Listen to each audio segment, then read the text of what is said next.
Right, so Metal Gear Solid 1 released in 1998. So the versions you get, this is the PS5 Master Collection or whatever it is. So in this one game you get the original version, you get Special Missions, which was a disc that came with the original Metal Gear Solid in the box, which had some extra missions on it, like stealth, VR missions, like in a VR environment. VR Missions was a standalone game which had 300 VR missions on it. Some of those are incredibly difficult. I mean, way more difficult than anything you do in the main game, hilariously. And then Integral is a version that was only released in Japan, which has a couple of extra costumes in it, but other than that, it's nothing different. You can get English subtitles in it, but all the audio would be in Japanese. And they've added in a difficulty setting because the original Japanese version did not have a difficulty setting. So yeah, there you go. So we'll be playing the American version, I think, just because it plays smoother than the UK version, if I'm right about that. Yeah, English US. So I don't think there's any difference other than that. Start game. All right. Oh, and you can choose what border to put on the side as well, but I picked this one because it's quite nice. Simply. Oh, yep, sorry. Dum dum dum. I think that's paused the audio, luckily.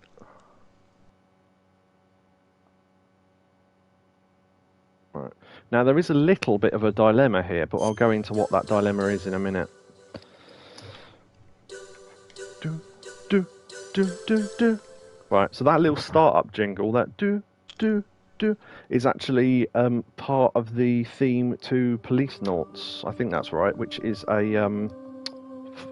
game that Kojima did before this. Yeah. So there is a little bit of story before we get to the menu, but it is worth doing this bit. So, Alaska, Bering Sea, and for a PS1 game, the voice acting in this is great.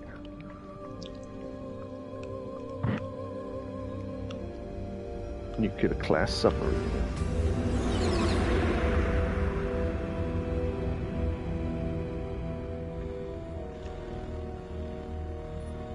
The nuclear weapons disposal facility on Shadow Moses Island in Alaska's Fox Archipelago was attacked and captured by next-generation special forces, being led by members of Foxhound.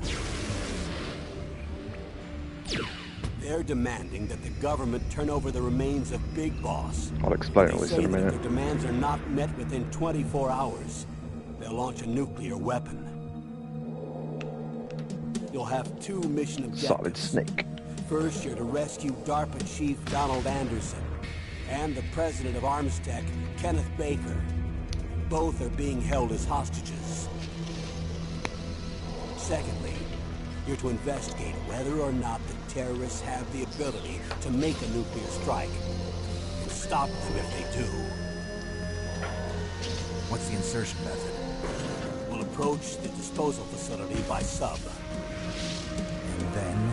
We'll launch a one-man SDV. Swimmer delivery vehicle. After the SDV gets as close as it can, dispose of it. From there on, you'll have to swim.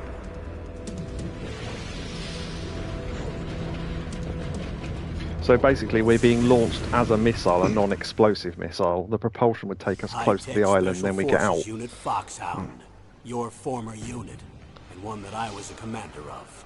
So they're still around. There are 6 members of Foxhound involved in this terrorist activity. Psycho Mattis, with his powerful psychic abilities. Sniper Wolf, a beautiful and deadly sharpshooter. Decoy Octopus, master of disguise. Vulcan Raven, giant and shaman. And Revolver Ocelot, specialist in interrogation and a formidable gunfighter. And finally, in charge of them, Foxhound squad leader, Liquid Snake. Dun, dun, dun. Liquid Snake. The man with the same codename as you. The nuclear weapons disposal facility covers the whole island. I'll instruct you by codec after you reach your target. Anyone going with me? As usual, this is a one-man infiltration mission. Weapons and equipment OSP? On-site procurement. Yes, this is a top-secret black op. Don't expect any official support. Right, now luckily I know when to talk because I know when they're not going to have subtitles for a while. Yeah, there's a couple of things to explain there. Now, the trouble is, there were 2 entire games before this, and they are on this collection. However, one, they're a lot older than this. They're in 2D, and their difficulty is pretty high. 2, I haven't played them before. I've played bits of them, but not well enough to get through them. I'd have to, maybe I'll play them someday on the stream when I've practiced them a bit. So basically what they do to compensate for that, because obviously for a lot of people this was the first Metal Gear game, because it was the first one that came out in the West, and this came out in 98, and you couldn't play without emulation. You couldn't play Metal Gear 1 and 2, which were the 2 before this, until Metal Gear Solid 3 came out in 2009, I think. Something like that. So, to compensate for that, previous operations, and they give you a description. I don't know, I can't remember how long these are. Is this in the PS1 game? Oh yeah, this is all in the PS1 game, oh yeah. Yeah, these are quite long. So I'll give you the very, very short rundown, because obviously they expect you to know a couple of things going into this. So, Big Boss, who is he and why do they want his remains? Well, Big Boss is, when we went to, we were sent into Zanzibar land in Africa, that's what they called it in the game anyway, to stop Metal Gear, which is a giant nuclear weapon equipped robot. And it turned out that all these people were protecting it and everything, and they were being led by a guy called Big Boss. No, hold on, no, sorry, I've spoiled something already. So the operation we were going to lead was led by Big Boss, so we were being told what to do by Big Boss. The big twist at the end of the game was that Big Boss was in control of Metal Gear and all this, and it was a big conspiracy. So that's who Big Boss is. He's since died. And why they want his remains for now is unclear. I know why, but spoilers for this game. The only other person you need to know for a bit later on is Grey Fox. Grey Fox was Big Boss's most trusted lieutenant, who was probably the most skilled fighter in their sort of whole thing, other than Big Boss himself. And Grey Fox and Solid Snake got a sort of friendship together, and they became I'm just skipping that so it doesn't talk over me. Solid Snake and Grey Fox ended up becoming friends. However, he ended up having to fight him as part of his duty, bare-chested in a minefield. Yeah, that's about as dangerous as it sounds. And Solid Snake obviously won, and Grey Fox is assumed dead. He pretty much is dead, I think, at this point. So yeah, Big Boss and Grey Fox are both dead, but you do need to know who they are. So that's pretty much all you need to know. The only other thing worth knowing as well, because you read through all those and you think, oh, is that all I need to know? No, there's more, right? So in the briefing, there's a whole load of videotapes you can watch. The trouble is, wife is home, have an awesome Christmas. Thank you, Smash. Thank you for coming, and we'll see you another time. Right, so... See you around, baby. Right, so what you need to know as well is that there are loads of videotapes you can watch about various things. So the mission description just covers what we've covered already. You're going in to rescue the DARPA chief and Kenneth Baker, who runs Arms Tech, who are the company who make Metal Gear at the moment. The operation outline, that's infiltration, that just describes how you're going to get in and stuff like that via the sub and the missile SDV thing and all that. Operation members, person in charge of the operation, that would be this is me trying to cover. Oh, by the way, if you watch all these videotapes, this takes an hour and a half just to watch them. So person in charge of the operation would be the oh shit, what's his name, the Secretary of Defense of the, the guy doing it for the president essentially, but I can't think what his name is. Jim Houseman. Jim Houseman's in charge of the operation, although he has no part in the actual operation, he just runs it. Roy Campbell is going to be your point of contact, so he's the sort of the codec is a thing you've got. I don't know how much you know about Metal Gear, but I'll just keep explaining it anyway. So the codec is like a little phone thing you have on you at all times. You can call anyone anytime, and some of those calls are great, so I'm going to try and do those when I can. Roy Campbell was part of Foxhound, which was the company that was around during the time of the Big Boss and Grey Fox thing. They've since split up, but now they're back together with different members, and we're now fighting against them. So that's Liquid Snake running all the other people that just got mentioned, Psycho Mantis, Revolver Ocelot, etc. Dr. Naomi is someone who is on the operation helping out Campbell. Now, the only thing of note from her during these tapes is that she comes up to you and injects you, and you go, sorry, what are you doing? And she's going, oh no, I'm just injecting you with this stuff. It does various things. There's nano machines, which are going to be a thing you're going to hear a lot about. They're tiny little robots that control stuff in your body. So basically it means it stops you from bleeding heavily and various things like that, and they can be controlled from HQ to release drugs into your system, like antidepressants and stuff like that, and to control muscle relaxant and all that sort of stuff. So she's injected you as part of the thing, so that's worth knowing. Hostages are the DARPA chief, Donald Anderson and Kenneth Baker. The nuclear weapons, it's a nuclear weapons disposal site, but the fact that they're trying to build a robot that launches nuclear missiles here is slightly worrying. So the terrorist armament, they just have like loads of guns and grenades and shit. So the terrorist demands, they want the remains of Big Boss for some currently unknown reason, and $1 billion, I think, or they'll launch a nuclear weapon, which is what you heard. The Next Generation Special Forces unit is the main bulk of what we'll be fighting, because the members of Foxhound, they're only like 6 people and they can't hold down the entire base, so they've got Next Generation to help them. And then Foxhound is the group of the 6 people I mentioned, which are basically just all the bosses of the game. So I think that's what you need to know. I have a terrible memory, so if someone had just said that to me, I wouldn't remember half that already, but hopefully you can retain most of that. Sorry I had to fire that much at you, but you do need to know that stuff, otherwise I'd have to explain it as we go, and I wouldn't have time because you can't pause the cutscenes. Right. Or can you? Huh. Well, I could pause them, I think, but it would mean that the stream goes into a blue screen for a second, but I could do if I need to. So anyway, new game, normal, because I'm not massively good at this. Okay.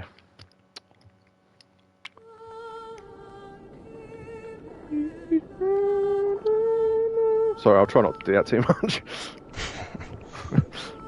One thing interesting of note, these names that are coming up during the credits, they're voice actors. Now, David Hayter's name comes up, who voices Metal Gear Solid Snake. The rest of the voices come up, the rest of the names that come up are all fake, because at the time, they didn't know how voice acting worked, and they weren't sure if it was going to be covered by the Actors Guild, so they all had to lie about what their names were.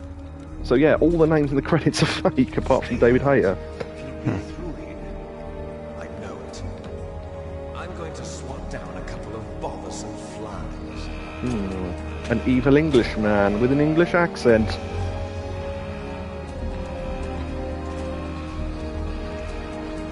I think Doug Stone might have been a real voice, come to think of it, or a real name rather, but I think the rest of them were fake, because none of these people do voice acting in the later Metal Gear Solid games, even though they're the same people, so they used their real names after that because it was more clear what was going on.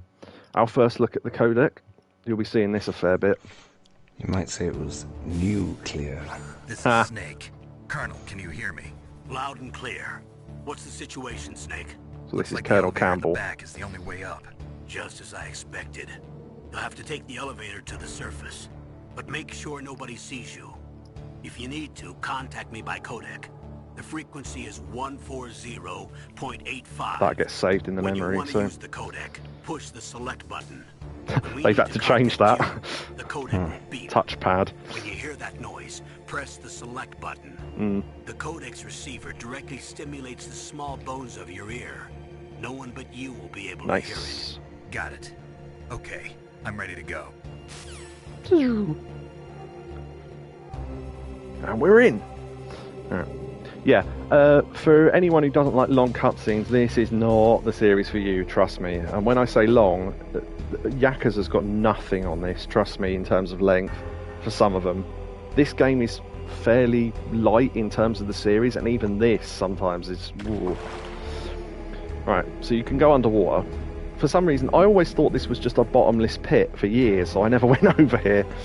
But there's some nice... There's some nice water effects. Bear in mind, this is PS1. This is really nice. So the water actually moves, and there's lighting on the water, and the chains make noise and stuff. So yeah, this is an interactive credit sequence, so I do have to hang about a bit. There's a ration back there. So what have we got in our items? We've got a ration. You press that's basically your health, food, whatever. If you leave those on, like this, and you get killed, it will automatically restore health. So that's the thing that a lot of people don't seem to know about, so worth knowing. Solid Snake's favourite brand of cigarettes. If you equip those, it actually does take your life down. Dun, dun, and it ticks down your life. What's the point in those? Well, maybe there'll be a point later. And there's a scope, so we can zoom in and out. I don't think I ever need that, but I might use it at some point. Right, so let's quit rations. Okay, so we can crawl, we can go up, and we can back ourselves up against walls and move along them like that, and then we can see where the guard is.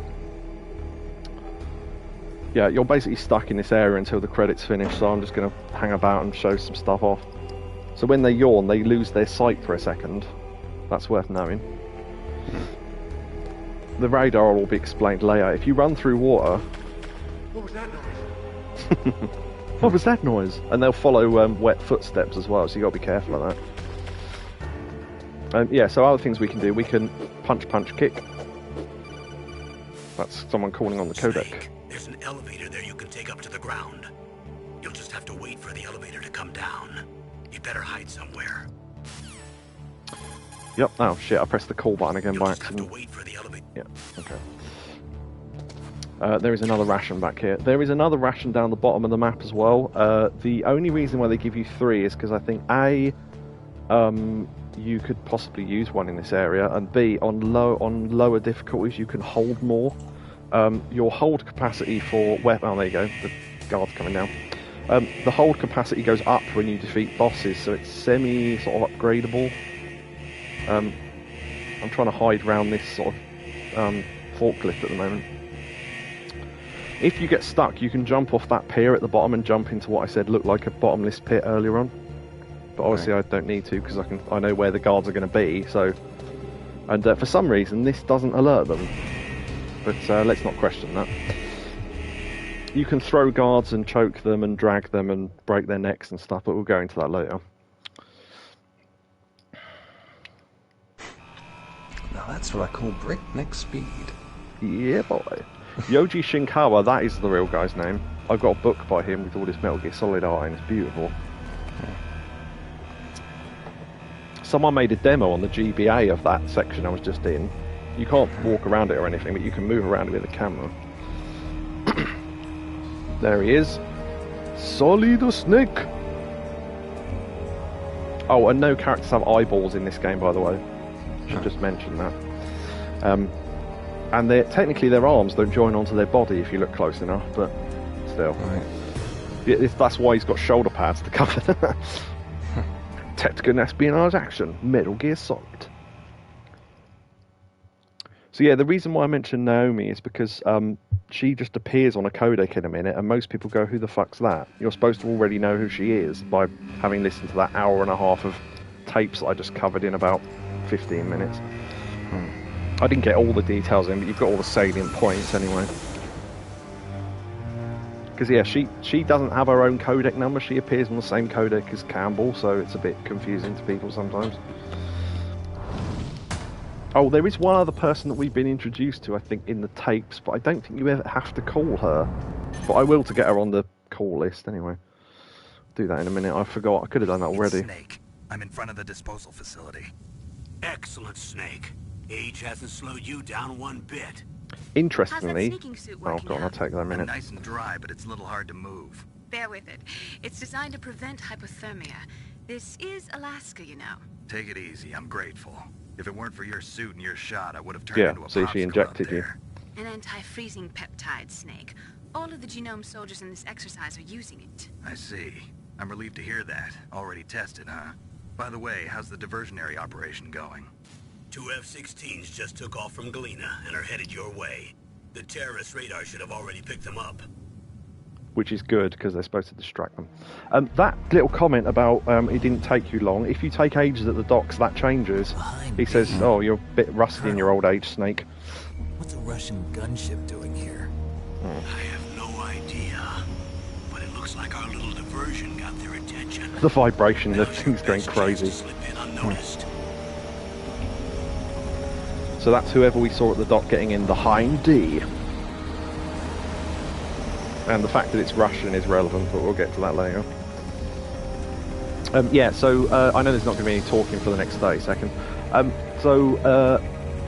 already wasted half of it by trying to think what I was going to say. Yeah, that comment, there's certain comments in the game that gets changed based on how good or bad you are at it. So I'll try and remember which bits those are and point them out as we go. Right. So yeah, that comment says, oh, you're a bit There are rusty in your old 18 age. hours Isn't left it? until their deadline. You've got to hurry. Wow, you must be crazy to fly a Hind in this kind of weather.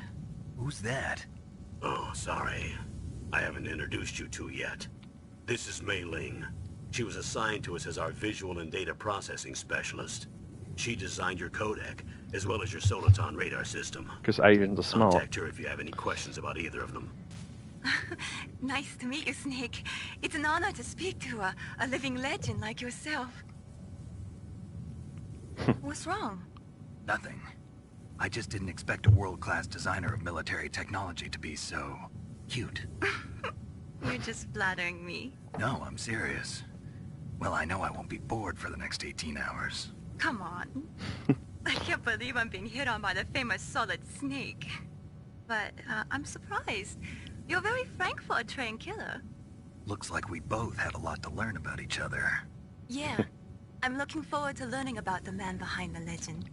But first, let me explain about your Soliton radar system. This is why I didn't explain it, because I knew she was The going to. bright dot in the middle is you, Snake. The red dots are your enemies, and the blue cone shape represents their field of vision. In the top Be right. careful, Snake. The genome soldiers have highly developed senses of hearing and vision due to their gene therapy. Make sure you don't let them see you. First, I want you to infiltrate the disposal site and look for the DARPA chief. The DARPA chief was injected with the same GPS transmitting nanomachines as you. He should appear on your radar as a green dot. Get whatever information you can from him about the terrorists. If he's alive, that is. Hopefully he is. Snake, your radar isn't affected by the weather, but if you're discovered by an enemy, you won't be able to use it. Yes, it gets jammed easily, I'm afraid. Yes, it's all made from currently existing technology. That's a sentence that gets You won't misunderstood. be able to use it in an area with strong harmonic resonance, so be careful. We'll be monitoring your movements by radar, so contact us by codec anytime you want. Got it. I'll call if I'm feeling lonely. Seriously, Snake, That's we're here to Naomi. back you up, so call if you need some information or advice. Oh, God.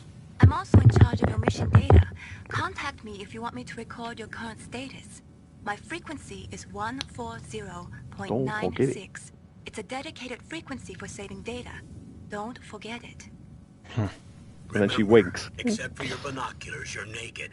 You need to arm yourself with whatever weapons you can find. I remember. First, I'm strip searched by Dr. Naomi here, and then all my weapons are taken away. Imagine yourself put in that position. Well, if you make it back in one piece, maybe I'll let you do a strip search on me. I'll hold you to that, Doctor. By the way, sorry to disappoint you, but I did manage to smuggle out my smokes. How did you do that? In my stomach. Thanks to the shot you gave me that suppressed my stomach acids. Cigarettes? How are those going to help you? You never know. You never know. This is automated, this bit. So although it looks like I'm controlling it, I'm not. So there's the If you base. want to get in, there's the front door. It's the fastest way, but there's too much risk of being spotted by the enemy. I can't just knock on the door and ask them to let me in. There's one sentry on the left and one on the right. They're armed with 5.56ers and pineapples. Guns and grenades. anyone I've ever seen play for the first time go, am I controlling this or not? It's like, no, you're not. What about the air duct near the door? So that air duct being guarded by a camera and a sleeping There guard. should also be a duct on the second floor. Somewhere up there. I can't see it from here.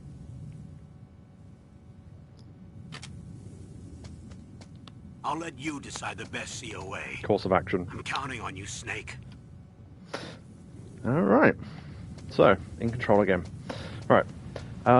One thing that I didn't know for years is that there's a ration hidden just down here. Yep, there we go. Didn't know about that for years. Don't need it, but I just thought I'd mention it. There were items that I didn't know about for over a decade, and then I saw someone pick up on a playthrough and went, hold on. So yeah, triangle is your first person. You cannot move in first person, and you can't fire guns in first person either, because it's a PS1 game, so... well, you can fire one gun in first person, but then you have to, so that's... No, 2 different guns, I think. So yeah, that will come later anyway. So spotlights, you've got to avoid those, obviously. And if we're quick enough, we can run in the middle, grab that, and then run back out before they come back. Nice. That's trickier than it looks, actually. You have to time that quite precisely. So yeah, chaff grenades we've got there. Disabled electronics. Press square to pull pin. So basically they will disable anything electronic, mostly used for cameras. Speaking of which... A surveillance camera? Yeah, Snake has got a habit of asking lots of things in the form of a question. So what you're supposed to do here is disable the camera. However, in the VR missions, if you play those first, you will know that there is a space below every camera that they can't see. And because there's a crate there, if we time this right as it turns back round, you can get round it by doing that. Or wait for it to turn back. Stun grenade. Yeah, so you can basically crawl along the edge of this crate, as long as it's not facing towards the right when you go past the opening.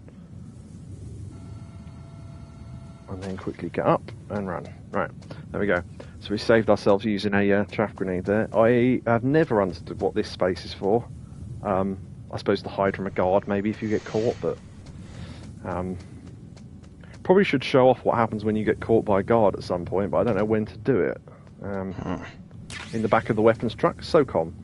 Interestingly, that's your first gun. Stun grenades disable all enemies in the area for a short amount of time. However, they will set off an alert. The firing the gun will set off an alert unless you get a silencer, which we don't get till later. That is basically your gun. Now, there's... Oh, shit, there's a guard coming. There is a bit later on where you have to use the gun. If you don't pick up the gun here, it just appears later on. So for certain items, if you don't pick them up when they're supposed to be picked up, they will give you a second chance to get them somewhere else. But I will try and remember the earliest point to get some things, because Christ almighty is it hard without some things. That guard will stay asleep as long as you don't create alerts in this area. The yellow things are cameras, obviously. Right. This guard can see you if you walk on the snow, because he will... Actually, yeah, that's worth showing off. If we can... Where is he? There he is. Oh. Not sure where he's going. I never know whether he's going to turn this way or not. Yeah, on the harder difficulty, you don't get a radar, so, yeah. One other thing you can do is... What was that noise? What was that noise? And then... Whose footprints are these? Yeah, so they'll follow footprints. Whose footprints are these?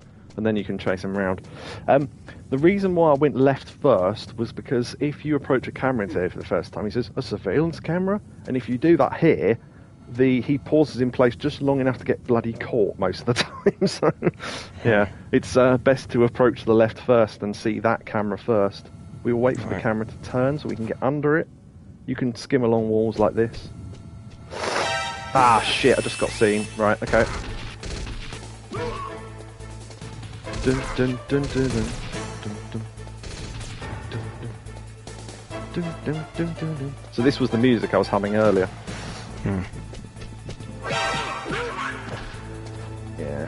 Okay, I thought I could hide there, but no. Yeah, dead. Okay.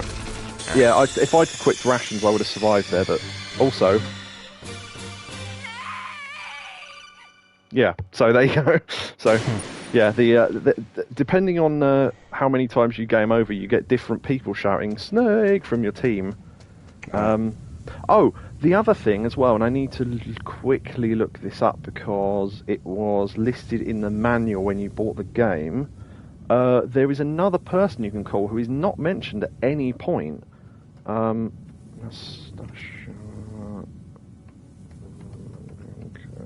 She's the only one who doesn't actually... I think you can literally get through the entire game without ever speaking to her. I think she's completely optional, but it's worth calling. You can do it right from the start of the game. They don't tell you, but it's in the manual, so I guess it was worth having the manual for. So if I go into the codec, 14152... Oh yeah, so when you go down, these are your saved codec numbers. So Campbell, Leader, Mei Ling is saving the game. When you save the game, you're saving at the start of the area you've just entered. So if you've done anything in that area, go to a different area, come back, then save. Because it won't save the progress of the area you're in. Yeah, bear that in mind. 52. This is Nastasha Romanenko. A pleasure to work with you, Solid Snake. You're the nuclear specialist that the Colonel mentioned? That's me. You can ask me anything about nukes that you want. I bet I can. I am also a military analyst, so I have an extensive knowledge of weapon systems as well. They asked me to participate in this operation as a supervisor from the Nuclear Emergency Search Team. I was happy to accept. We must not allow terrorists to get their hands on nuclear weapons of any kind. I hope I can help you to stop them. You're a tough lady. Those terrorists are serious about launching a nuclear weapon? The world cannot stand by idly and allow that to happen, and neither can I. Unfortunately, all I can do from here is provide you with information. Hopefully that'll be enough. Another soldier here wouldn't make a difference anyway. It's good to work with you, Nastasha. Same here, Snake. So hot. Right. So, pleasure to work with you. Oh, yeah, I bet it fucking is. Right. Yeah, so apparently that's supposed to be a cigarette in her mouth. It's not very clear with those graphics, but there you go. So, Nastasha, not to be confused with Natasha, which is a completely different name, obviously. Right. Yes, we do have to basically collect all the stuff we just collected again, but I can do that quickly because it won't take long. Almost stood in the bloody light then. Right. I will show off what the chaff grenade does anyway.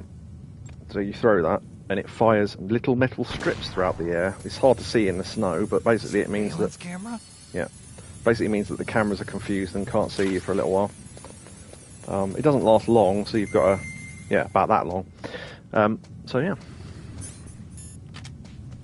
Let's go get the SOCOM again.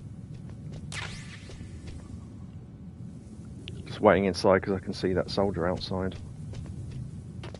I'll try and break his neck actually to show that off. Now, this is actually quite difficult because if you press the square button, which is the button you need to press, and press any direction, you'll throw them, which is not what you want. You have to be standing still. However, they're moving, so you have to time it right, and if you get too close to them, it sets off an alert, so... Right, got it. Now, you can drag them, reapply the choke every so often to drag them. You can use them as a human shield, or because when they die, they make a noise, so you've got to make sure there's no other guards around, which there isn't at the moment, so... Break the neck. And then if you get them stealth, they will drop something, like bullets, for example. So, yeah, that's harder than it looks. You have to time that just right. Now, we got caught by him before, but given that he's dead, he's not going to be there anymore. You do have a choice of how to enter the base. The front door was mentioned. That is not an option. You can enter that duct with the soldiers sleeping in front of it. If you use a chaff grenade and then throw him out the way... Didn't realise he was coming. Then you can get in that way, but I prefer the top way because there's stuff. So we all want stuff. Yeah, you can knock on walls to distract guards and all that sort of thing. So you can see where that Unmetal game got all its ideas from. This is the origin of it all. Well, Metal Gear is the origin, but, you know. This is a hidey hole in case you need to let him pass, but given that he's going that way, we can basically follow him. Cool. The base must have some kind of ventilation system to recirculate the air. There should be air ducts around there somewhere. They must need a lot of power to run the base. There's probably a diesel generator I've just thought of something. I'll do it in a And minute. since generating electricity requires oxygen, there must be exhaust openings for that too. You're not gonna believe this, but they shot down the F-16s we were using as a diversion with a Hind D. Then we got a message from Liquid. He said if we try something like that again, he'll launch the nuke. Snake, hurry up and get in there. That Hind will be coming back soon. So the fact that, oh, by the way, that reveals that the person we saw earlier was Liquid, the one with the long hair and, ooh, talks like this. So he was able to shoot down 2 F-16 fighter jets with a fucking Russian helicopter like that, which is ridiculous, basically impossible, but it's supposed to show how ridiculously good he is. So I have just thought something you do miss if you don't take the lower duct, so I might do that, even though there's stuff upstairs when we go in. But it's worth it for just a little extra detail. Now I think because we got an alert here, that means that guard will be awake. No, that guard is asleep. Right. So, chaff grenade to disable the camera. Unequip. And wait. And throw! Oh shit, he saw us, damn. Oh well. Fuck it. Yeah, normally you can throw him while he's still asleep, but I must have bumped into him first, but yeah, whatever. You go into a new area and the alert stops, so... That's not normally the case, but because it's a completely different load zone, it cancels the alert, so... This is forced first person. I don't know what happens if you go this way. I don't think I ever have. Oh, there's a ration there, but we don't need it. Right, so of relevance are these little fellas. Hello! Right, now we get a call from someone. This is McDonald Miller. It's been a long time. Master, what are you doing So this is here? the guy that taught I Solid quit Snake being his a drill skills. instructor, so I moved out here for some peace and quiet. I'm in retirement, just like you. Once in a while, I still help train the Alaskan Scouts. Passing on the skills to a new generation, huh? Campbell told me about the situation here. I thought I might be of some use. There's no one I'd rather have in a foxhole than you. Giggity. Well, I know lots about survival in a harsh environment. I've lived in Alaska longer than you, so call me if you have any questions about the flora or fauna out here.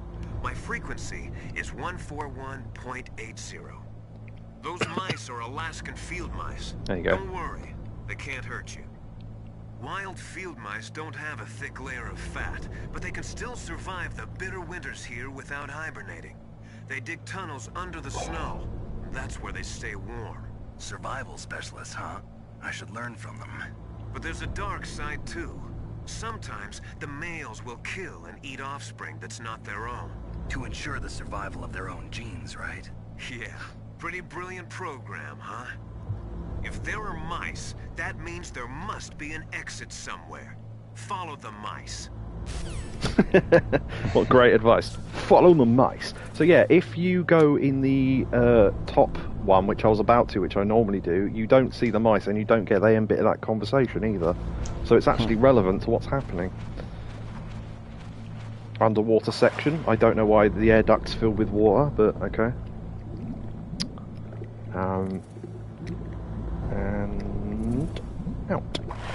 So that little bit where you were at the start of the game underwater and that bit just then are the only water sections in the entire game, so I don't know why they exist. But I don't think you ever go underwater again in this game. Yeah, you get a little guide mice, which are quite a nice little graphic for PS1. You can see through into where you're about to be. Tanks and that. Stuff going on in there. I do like the atmospheric music here. Sounds like the wind from outside going through the tunnels, though.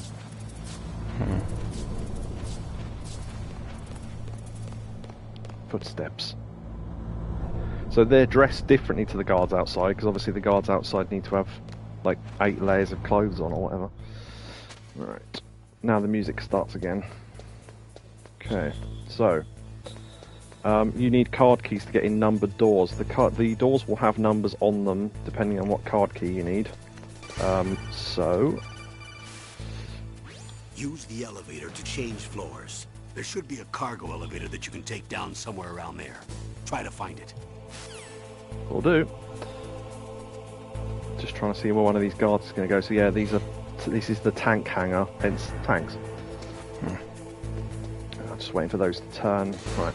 Normally you would start upstairs in here if you came in through the upper duct. So I know there's a camera up here. Again, you can, if you're not confident getting around the cameras, you can use the chaff grenades to disable them, but I'm okay, so wait till it turns fully, run up, underneath, wait for it to turn again, and move away. That's a level 1 door. I think there's a door up here you can, yeah, there's a door open. Is there a guard? Can't see one. Can't really remember. Oh, one thing worth noting as well is that these actually make noise. The noise is relevant. If there's a guard near, they will hear. Now, funnily enough, if you... I think this is one of the context calls. If I call him... if he doesn't mention what I was gonna mention, I'll just say it, but... Snake, that yeah, there you go. is designed so that your footsteps echo. Listen, Snake, there's a way to walk so your footsteps won't be heard. I call it stalking. Here's how you do it. First, put your weight on the opposite foot that you're going to step with. Then, take a step so that your heel makes contact with the ground first. Then, as you slowly lower the tip of your foot to the floor, gradually shift your weight onto that foot. Use your knees to maintain the subtle balance. Try it. I can't do it. Another way is to wear your socks over your shoes. If you crawl on your stomach, you won't make any noise either. So, some interesting points. Now, people assumed that was a joke about the walking thing, and it is, because obviously you can only... that's how you walk. Now, he's right, you can crawl over stuff to stop noise happening, and you learn all this in the VR missions. However, what he's talking about is if you do this. So, he's not actually making any noise. So if you keep tapping... that is how you get... that is what he's talking about. But a lot of people didn't understand that. It's actually quite clever. So yeah, that's what he was getting at anyway. Right, I think there's an item in here that's worth grabbing. What was the line earlier on about current technology? Oh, yeah, that was what... so people said, it uses currently existing technology, so it doesn't really work properly. And people went, well, obviously it uses currently existing technology, otherwise it wouldn't work. And it's like, no... the phrase currently existing technology doesn't mean that in this context. In the army context, what it means is technology that the general public know about. So, it only uses technology that most people are aware of. We're not using, next generation techniques. We're not using things that the public don't know about yet, that only the FBI and the CIA know about. That's basically what it means. But a lot of people didn't get that. So what we got there was thermal goggles. Ah, red! That is really handy for later on though. It shows up heat signatures of everything. Humans, animals, items, everything. It's a bit hard to look at, but yeah, I will try not to use that too much, but when it's relevant I'll let you know. Make the camera turn back. Yeah, that's the other thing as well. If you ever have questions, please ask them, because I'd rather you understood this and felt stupid asking questions and I answered them rather than you not understanding stuff. So yeah, let me know about, even if it's something simple that you can't remember, just let me know, because luckily I've played this enough to remember most of it. So we are going to that elevator there. Clearly not right now because the guards are there, but yeah, we get to come back to these areas later with card keys and we can open all these doors and stuff. And there are some good items here, so it's worth doing. Alright, where's that guy on the left turning? Right, the guy's going down, okay. Trick here is this is a loading zone. Now if you press triangle it calls the elevator. Now, circle. The time is random, however if you call the elevator again, it's instant. Right. So a double tap will always make it instant. Now you can choose what floor to go to. So let's go to B1, for example. It looks like 13.1, but that's a B. This technically is reloading the entire game each time you travel in a lift, which is quite cool. So the lifts don't actually need to exist, they're just loading zones. A call. Look at the radar. It's picking up the DARPA chief. He's the green dot. Hurry and rescue him. That's an infamous line. Hurry and rescue him. A level 6 door, eh? That will be handy later. Yeah, now this is a thing you can miss easily as well. If you now back up against this wall... So yeah, there's the DARPA chief. So he's that... It said a green dot, but I would argue that was more a green massive cluster of sort of floppy... Given that we're a dot on the radar, that is not a dot, sorry. But... And he reacts if you knock on the wall.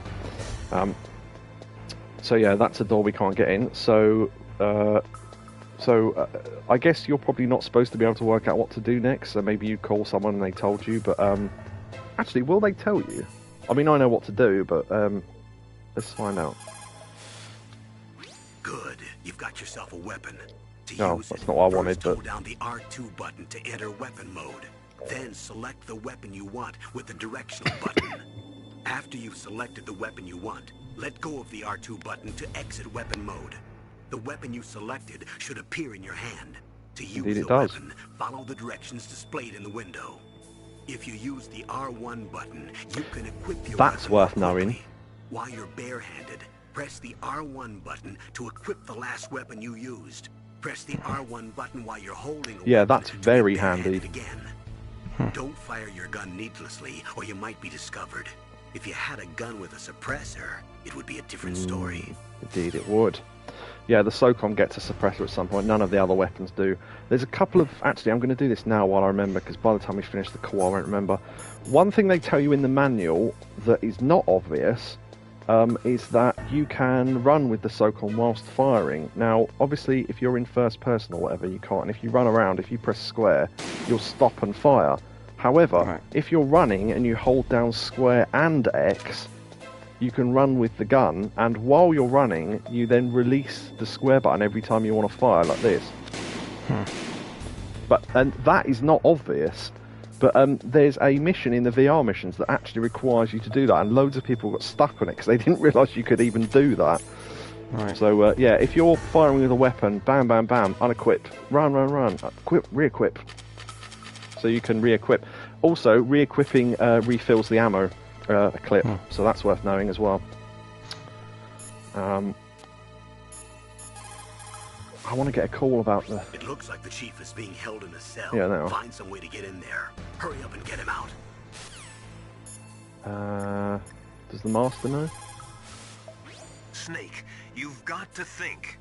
Your mind is your most dangerous weapon. If things are getting too complicated, try to simplify your thoughts. You can also try calling Campbell for advice. I love the two options. Think or call Campbell. The idea is you walk around. I think there is a call. I'm not sure how to get it, but basically they tell you that they're doing what's it called? Do you know, actually, I think not going around the top, we missed the cutscene, maybe. So the cutscene is basically two guards just having a short chat, and they say, oh, careful, I hear we've got a, someone's infiltrated the base, and you think, oh, us. They go, yeah, the guy who's infiltrated killed 8 guys already. And you go, there's someone in here besides me? It's like, yeah, we better shut the vent covers soon, we're opening and we're spraying for rats, which tells you about the rats. But it means that's why this vent cover is open. Also, there's a ration there that I don't normally get.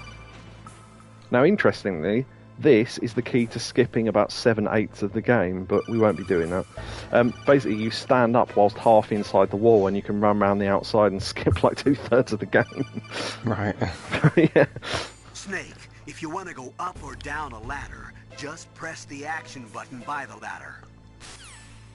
Thanks very much. Doesn't tell you what the action button is, but it's circle. Because you can change the controls, so they don't want to tell you a specific button. Okay, so There is not a lot of this in the game crawling through vents. They just front load it, so you're doing a little bit of this as you go along. So if you go over a vent, you can. Yeah. Oh, kinda damn cold. I hate Alaska. Boy, oh boy, that woman is built all right. Really? He poos with his uniform on. Great. Yes, we'll see more of him later. Now, That's what woman is very he cold. talking? Yes, indeed. It's come out as a big frozen icicle of a poo.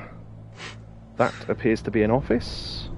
God, imagine working in an office so you shared an air duct with a toilet. Great.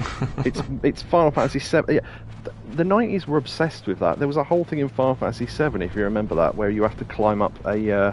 Everyone on the floor complains that the whole floor smells of shit, and it turns out it's because the vent is shared by the toilets, and that's your clue how to get into the vents, because you have to climb on a toilet. So yeah. Someone hacked the camera in this, and technically you're not actually playing as anyone at the moment. You're a moving camera, which is not that surprising. Huh. Is that a woman? Not him. She definitely won't be important later. Snake, the DARPA chief's signal is coming from somewhere in that area. Isn't there some place to drop down? Take a look around in first-person view mode. Which is what we've been doing, but the game doesn't know that. So it's in the next one. Right, now I will tell you something. We're not going to do this because it takes too long, but if you keep entering and exiting the whole system, and then each time you come back you do this, she does different exercises, and if you do it enough times, she does it in her underwear. Right. So Japanese. So yeah, it's PS1 polygon model in underwear. Don't worry, there's another chance to see her in her underwear later, which we will do. So, and this is what happens when you look down, because we've picked the right one.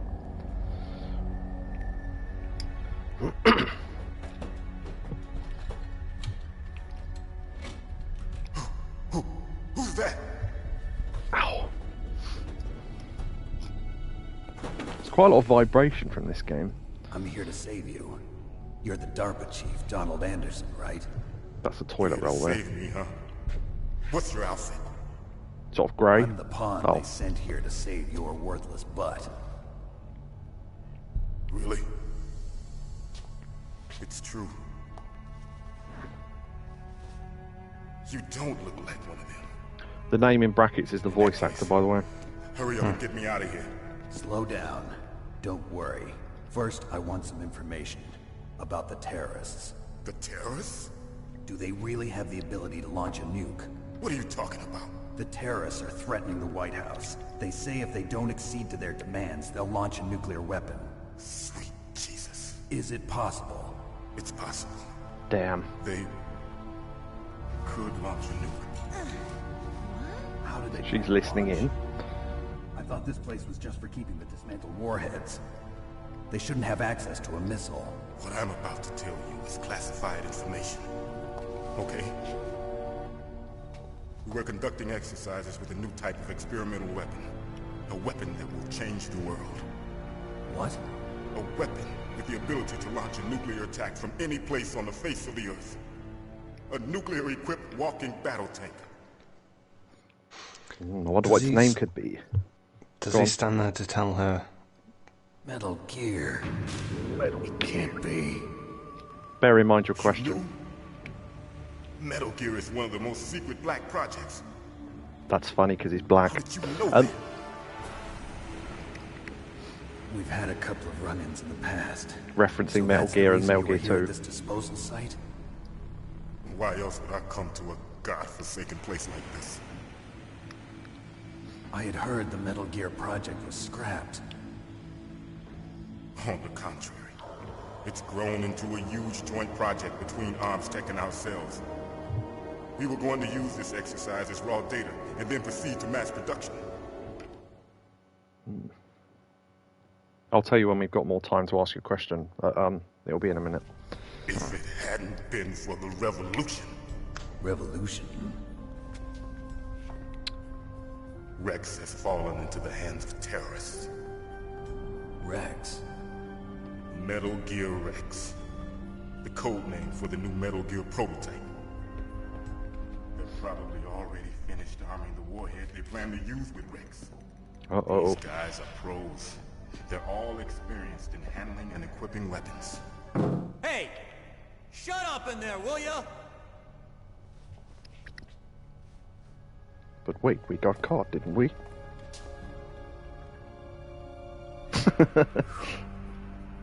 But I thought that all nuclear warheads were Just equipped as easy with as that. safety measures. Some kind of detonation code that you have to input. Oh, you mean PAL? Yes, of course, there is a PAL. It's set up so that you need to input 2 different passwords in order to launch the device. There are 2 passwords? Yes, Baker knows one, and I know one. Baker? The president of Arms Tech? Yeah, the hostage. That's right. Each of us needs to input our password, or there can be no launch. But they found out my password. You talked? Psycho Mantis can read people's minds. You can't resist. Psycho Mantis? One of the members of Foxhound. He has psychic powers. This is bad. It's just a matter of time before they get Baker's too. If they find out Baker's password... Yes, they'll be able to launch a nuke anytime. But there is a way to stop the launch. What? The card keys. Card keys? They were designed by Arms Tech, the system developers, as an emergency override. Even without the passwords, you can just insert the card keys and engage the safety lock. And if I do that? Yes. You can stop the launch. That card key. So where are the keys? Baker should have them. Listen, you need 3 card keys. There are 3 different slots to put them in. You need to insert a card into each one of them. Okay, 3 card keys. Do you know where they might be keeping Baker? Somewhere in the 2nd floor basement. 2nd floor basement? I heard the guards say they moved him to an area that has a lot of electronic jamming. Clues. Any other clues? Yes, they cemented over the entrances, but didn't have enough time to paint them. Why don't you look for the areas where the walls are a different color? That is worth remembering. Here, take this. It's my ID card. It'll open any level 1 security door. Yeah. It's called a PAN card. It works together with your body's own electrical field. Personal area network, huh? It transmits data using the salts in your body as the transmission medium. Apparently that exists, but okay. As you approach the door's security devices, they'll read the data stored in the card. And the doors will open automatically. Gotcha. Okay, I'm gonna get you out of here. Wait a minute. What is it? You haven't heard any other way to disarm the PAL, have you? From your bosses or anyone? No. Are you sure you haven't heard anything? I just said no.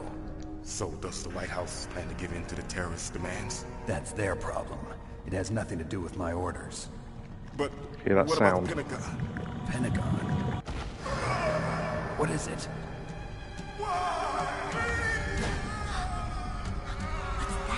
Yeah, the heartbeat is going through the controller. Dum dum dum dum dum.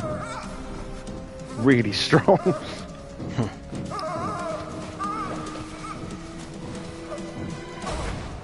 Now, what the hell was that about?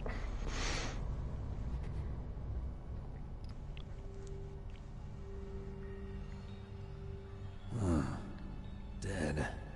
Nanotech. Maybe.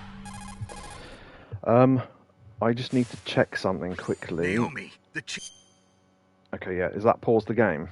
Yeah. Right, okay. I need to do another share play because it's about to end. And I know this codec goes on for not a long while, but enough for it to go over the limit. So let me just do that. Yeah, you cannot pause these in the original game. Right.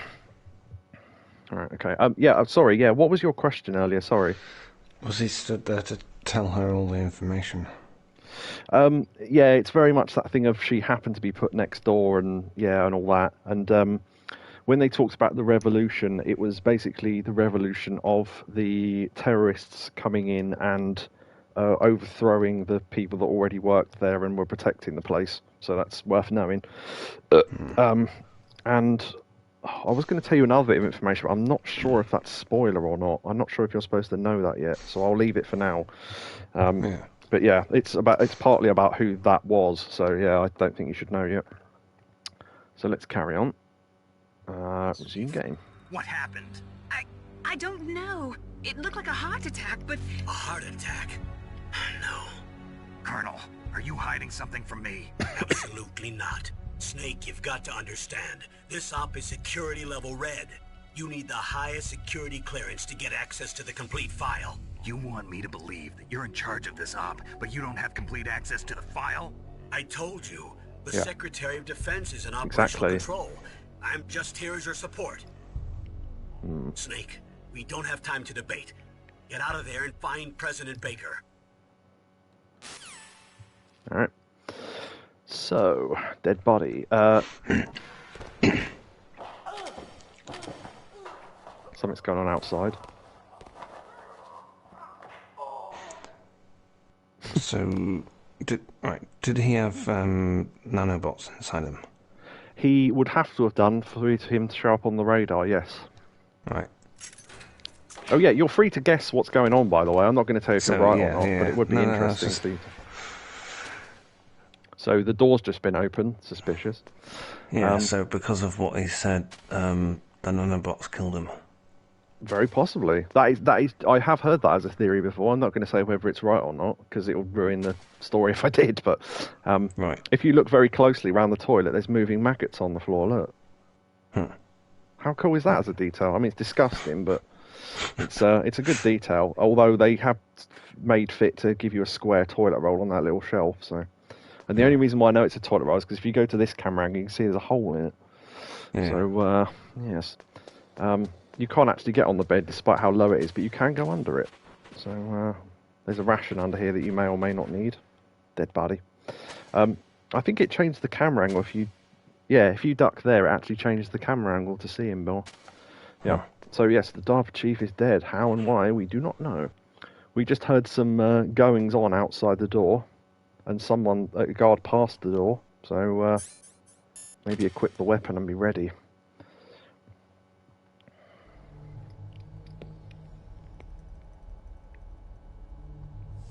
Blood anus.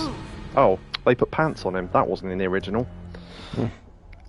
Those pants weren't there in the original. It was just a blurred out anus. It was funny. You bastard. Right. Liquid? No, you're not. So she thought we were liquid. Don't move. Interesting. She's shaking. Is this the first time you ever pointed a gun at a person? Your hands are shaking. Can you shoot me, rookie? Careful. I'm no rookie. Liar. That nervous glance, that scared look in your eyes. They're rookie's eyes if I ever saw them. You've never shot a person, am I right? You talk too much. You haven't even taken the safety off, rookie. I told you I'm no rookie. Guards outside. Not one of them, are you? Open that door. You've got a card, don't you? Why? So we can get the hell out of here. Looks like we'll be a little delayed. What are you doing? Don't think. Shoot! Right. Just quickly. One, this is technically the first boss fight. Two, if you don't pick up the gun, that cutscene is completely different, and the gun is then here on the floor. Right. Three, in a Fox run of this game, which is when you try to do it really well, you have to kill as few guards as possible. This is literally the most difficult bit of the game on a Fox run, weirdly, as early as it is. So, yeah, let's just kill him with a gun, because fuck it. So the shooting is a little bit odd. What are you waiting for? Shoot! Don't talk to me like a rookie. I'm telling you, shoot! From now on, she will shoot, but it's erratic because she's not used to using a gun, so you do have to kind of cover her. Now, interestingly, the way to fire is not to press the button, it's to release it. It's always 3 bullets to kill everyone. I've run out of bullets, so we'll collect some more.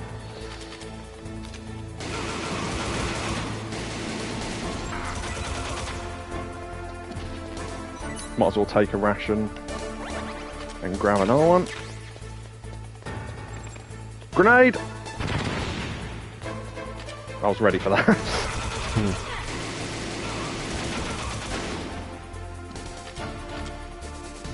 Time out. Right. Now, we used the ration there and loads of bullets and stuff. In the Fox run, you can use 1 ration in the entire game, and that is not the place to use it. Help. Wait! Who are you? Amusingly, that is not completely pointless, and I'll explain why later. Staring at her ass. You fool!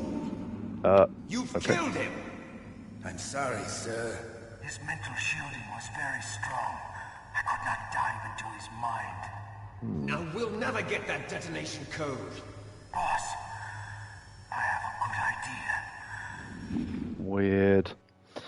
What was that about?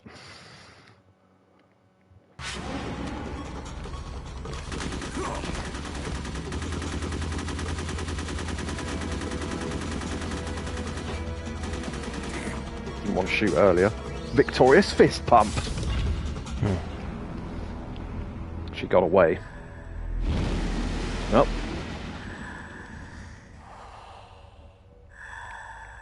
Good girl. Just like that. Yeah.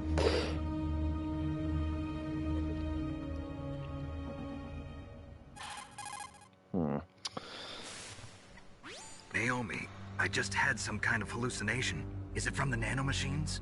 No, Snake. The nanomachines are functioning properly. So what was it? It must have been psychometric interference coming from Psycho Mantis, Foxhound's psychic. Think of it as a mental feedback loop. So that was Mantis. So, for some completely unknown reason, well, I know why, but for some completely unknown reason, Mantis gave you a flashback to something that happened in the past. I mean, technically, you can work it out what happened there, but it would take a lot of weird logic, and I'm not going to explain it because I'd have to ruin the story slightly. So, interesting. This guy has pants on. Now, yeah, I don't know why. Yeah, he's knocked out like that. That's funny for later on. So, I will tell you one piece of information you're not supposed to know right now, but because you can complete the VR missions before this, technically you can know this. That guy's name is Johnny. He is a infamous character in the series, and whenever he's knocked out in any situation, unlike every other guard in existence who just falls over, he falls over like that. Right. And there's a series of comical murder mystery missions you can do, and one of them is you've got to figure out which one's Johnny, and you basically knock out a load of guards and only one of them falls over like that, and that's how you find out which one's Johnny. So yeah, Johnny Sasaki, I think his name is. Right. Now, I didn't know this area existed for ages, because for some reason I never realised you could go down, but this is the office we saw earlier, and if you look up, there is the vent we looked through. So there you go. And the toilet it was connected to, that the guard was on, was this one. So there you go. And there are maggots here too. There we go, there they are. And there's a square toilet roll. Right. Now, in the Metal Gear 1 and 2, they had card keys in that as well. Now, you didn't know what card opened what door. However, they've streamlined it slightly in this. You do need the cards on you equipped every time you want to open a door, which is a little bit annoying, but there is only one card. If you get a better card, it replaces the one you've got. So at the moment, this one will unlock only level 1 doors. When we get a level 2, it'll unlock level 2 and level 1, and so on and so on. So we still can't open this one because this is a level 6. So right, what we've got to do next. So we've got to go find the Arms Tech president, Kenneth Baker, to find out if he's given his password away. Snake, Psycho Mantis has the power to read people's minds. He got the DARPA chief's detonation code. Hurry up or he'll get Baker's code too. That's right. If the terrorists get Baker's code, they'll be able to launch that nuke anytime they want. Yeah, they'll use Metal Gear to do it. Colonel, did you know they were conducting a military exercise here using Metal Gear? I didn't know. Really? Snake, you've got to understand. I'm just the middleman in this operation. Anyway, hurry up and get to the second-floor basement. You've got to save the Arms Tech president before the terrorists find out his code. Indeed we do. Call the elevator. Yeah, because the elevator was already here, it comes quickly. Yeah, the amount of time the elevator can take is random, but again, if you press the call button twice, it arrives automatically for some reason. Okay, B2. Basement 2. We could have come here before, but there wouldn't have been anything to do, so it would have been pointless. Well, technically there are. No, I think all the doors in here are card coded, so you would need at least a level 1 card. Now, interestingly, if we move quickly down here, yeah, you will die if you stand on that. Interestingly, if you equip thermal goggles, you can see them. Because the cold air makes the door a different temperature to the rest of the floor. So, worth knowing.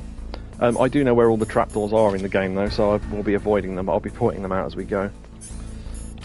Now, interestingly, I keep saying interestingly, the doors down here, this is an armory. You can tell by pausing it. Armory. They've spelt it wrong, but still. PSG1, so it tells you on the door what these doors have in them. C4. We can open that one because it's a level 1. C4, plastic explosives. Press square to set and circle to detonate. Let's see if we can open any other doors. Nikita 3, nope. FAMAS 2. This one appears to actually be broken, or it doesn't have a door, but basically this is your SOCOM bullets room. There's one hidden behind here as well if you need it. You can't open lockers in this version. You can in later games, but... and this is grenade. We don't need those yet, but we can use them later. Those are just normal grenades, as opposed to stun and chaff. So stun and chaff don't kill anything, grenades will. So yeah, square and release. Grenades are incredibly hard to control in this, but you do need them at least for a couple of things later on. Right, so, what we were told by the DARPA chief was that the Arms Tech president is here somewhere, but they, there you go, we can't get through that door either. So they said they cemented over the walls but didn't have time to paint them. Now, a lot of people don't remember that, because by the time you get it, you've listened to about 20 minutes worth of conversation. So basically you just walk around and look at the walls. I know where all the sections are, but I'm just playing it as if I'm doing it for the first time. So if you look there, that's suspicious, isn't it? And if you knock on the walls, see, normal sound. All sounds normal. If you knock on that one though, sounds hollow. Interesting. We have C4. Now you can either set it on the wall like that or on the floor in front of it. It doesn't really matter. But don't stand right next to it when you blow it up, obviously. Stun grenades, chaff grenades. Right, so for some reason they cemented over a storeroom. Don't know why, but he's not in there. This is a very symmetrical room, and therefore you would assume one over here, maybe. Interesting. Yep, sure sounds hollow.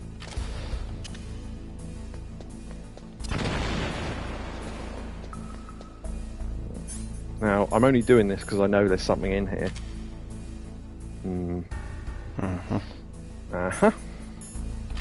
Yeah, a lot of people die in this room because there's 2 bloody trapdoors in it. If you walk over them very quickly, though, you can activate them like that. If you run back over it while it's still open, or stand on it for longer than about a second, you will just go, ah, and then it game's over. Right. So, yeah. There you go, there's another one.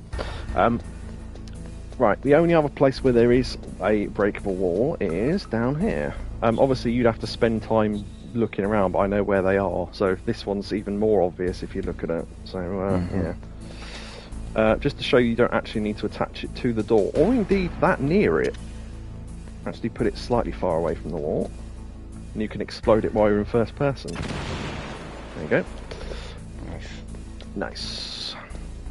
Now the other clue we got was that he's in a room with electronic jamming. Jamming. Hope you like jamming too. There you go. And what does the radar say? Jamming. So you have to do this bit without a radar, which isn't as difficult as it sounds, but yeah, so you go, oh, there's nothing down here. Just an empty corridor. Once again, there is a wall.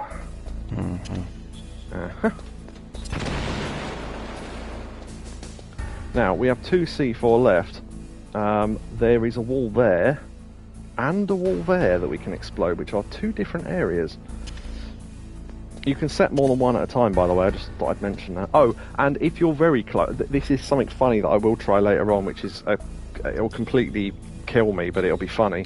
You can attach C4 to guards' backs without them noticing.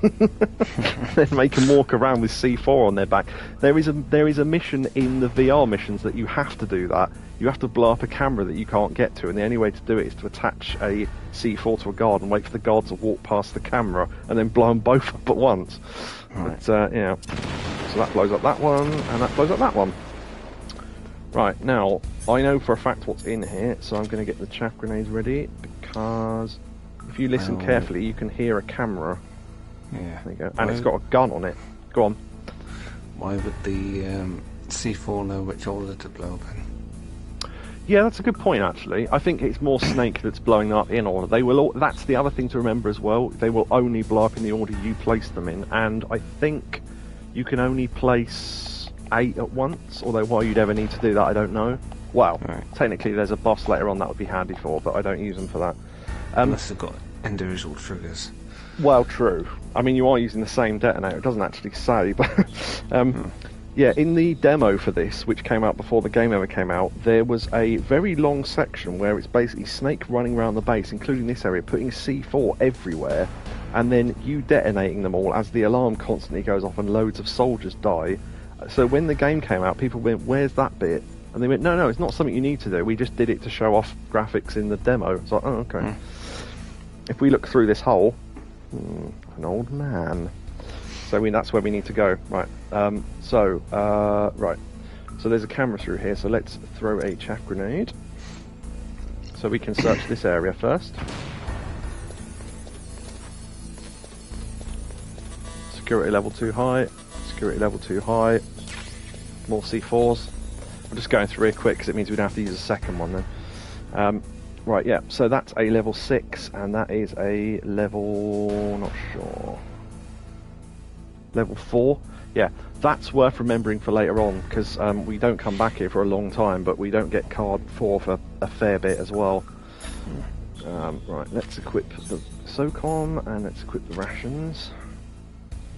Yeah, so something's going on in there.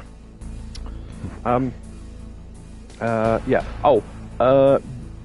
the other thing worth remembering as well is that there's another intruder in here besides us. I don't know if we mentioned that earlier. I think we missed the cutscene now because I went in the lower thing. I think I mentioned that. But yeah, there's someone else in here besides us and he's killed some guards, so apparently. How true that is, we don't know, because you never know what's true in here. Look at the spider's web around him. Interesting.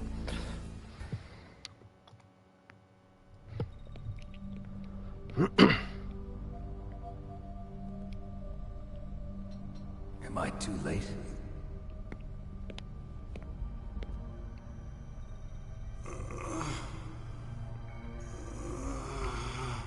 He's alive.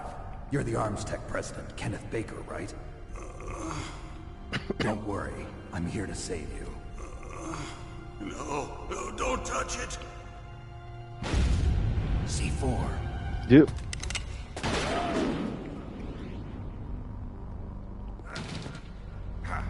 Right. Touch that wire, and the C4 will blow up along with the old man. So you're the one that the boss keeps talking about. And you? Special Operations Foxhound. Revolver Ocelot. Coolest character in the game. I've been waiting for you, Solid Snake. Now we'll see if the man can live up to the legend. This is the greatest handgun ever made. The Colt Single Action Army. 6 bullets, more than enough to kill anything that moves. Now I'll show you why they call me Revolver. Dum dum dum dum dum. Draw! Boss fight! No. So. Hiding won't help you. Yeah, it actually does help. I understand the bullets you see. I make them go where I want. So if you stand still, he will bounce bullets off the fucking wall. I love to reload during a battle. Oh, really?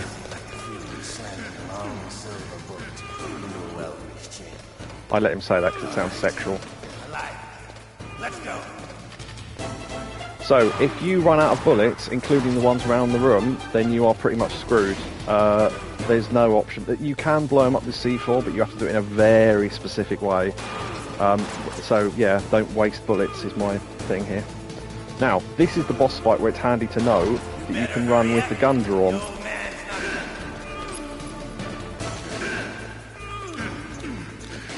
I don't think this boss fight's supposed to be this easy, but you can run with the gun. So. You can shoot through the gaps in the past Baker, but got shot. I was hoping to do that without rations. But trying to do this boss fight without rations this early when you've got this little health is pretty difficult. Yeah, you can shoot through the corners like that, but it often doesn't work. And you've got to make sure you don't shoot Baker as well.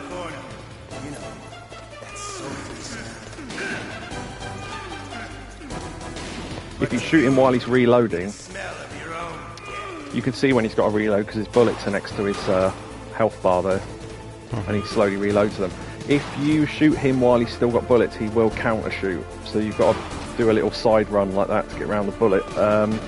If you do it while he's reloading, he won't. Alright, I ducked the bullet there.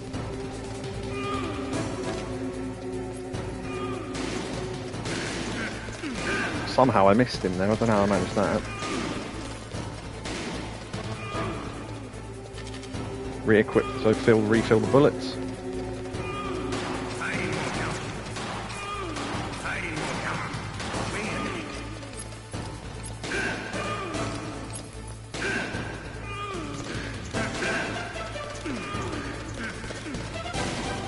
What he says after this battle changes depending on how long it takes you to beat him as well. Much like that thing when if you take ages in the docks earlier in the game, the Colonel will tell you 2 different things. If you call the codec during boss fights, they will give you tips. I don't think any of the tips are particularly useful other than what I'm already doing, so I will cover them if I need to, though. I have let this boss fight go on a little bit longer, so I've got time to explain things. Ah, shit, you bitch.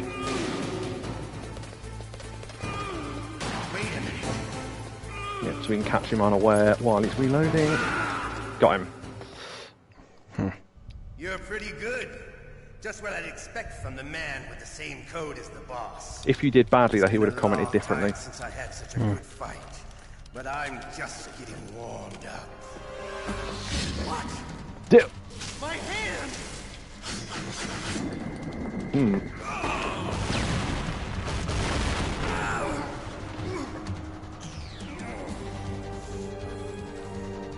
Stealth camouflage.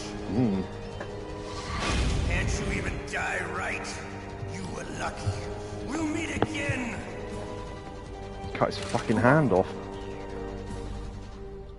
I like you. I have no name.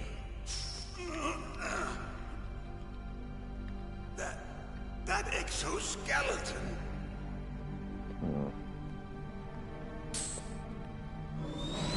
Will do. Pretty much.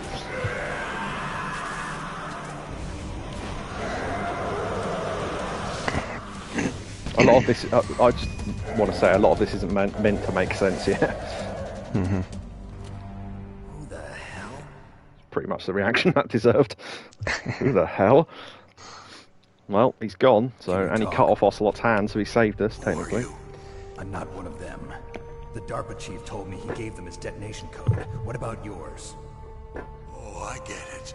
Jim sent you. You're from the Pentagon. Jim Houseman, the guy who's running the operation. What about your code? There's no time. I talked. What? Now the terrorists have both codes and can launch any time. It's not like I didn't fight. I managed to resist Psycho Mantis's mind probe. He couldn't read you? How'd you do it? Surgical implants in my brain. Surgical implants? Kind of like a psychic insulation. Everyone who knows these top secret codes has it. Even the DARPA chief? Of course. But the DARPA chief said Mantis got his code by reading his mind. Are you sure you heard him right? Yeah, I'm sure. In Very that case, strange. How did they get your code? I never had any training on how to resist torture. It looks like he had some fun with you, all right. Oh, he's not human. I tell you, he loved every second of it. What happened to your arm? He broke it. Looks like you're more than even now. His was sliced off. Ha! You're a funny man. So the DARPA chief, is he okay? Dead. What? Can't be. No, that's not what you promised, Jim. He's just an old man. Calm down. What's wrong with you? I just told you I was here to save you. I didn't kill the DARPA chief. He had a heart attack or something. A heart attack? Oh, don't be a fool. Anyway, the terrorists have both codes now. Those boys are totally insane. They wouldn't hesitate to launch. I agree, but what do they really want? Oh, who knows? Maybe they're like us in the arms industry, always looking forward to the next good war. Well, I'm not gonna let these maniacs start a war today. You still have the card keys? Card keys? To override the detonation code. I heard you had them. No, not anymore. What? Who does then? Not the terrorists. No, that woman. Woman? Who? A soldier that was thrown in prison along with me. A female soldier, it must be. She said she just joined up as a new recruit. That one from they earlier. threw her in prison because she refused to take part in the rebellion. A new recruit? Could that be the Colonel's niece?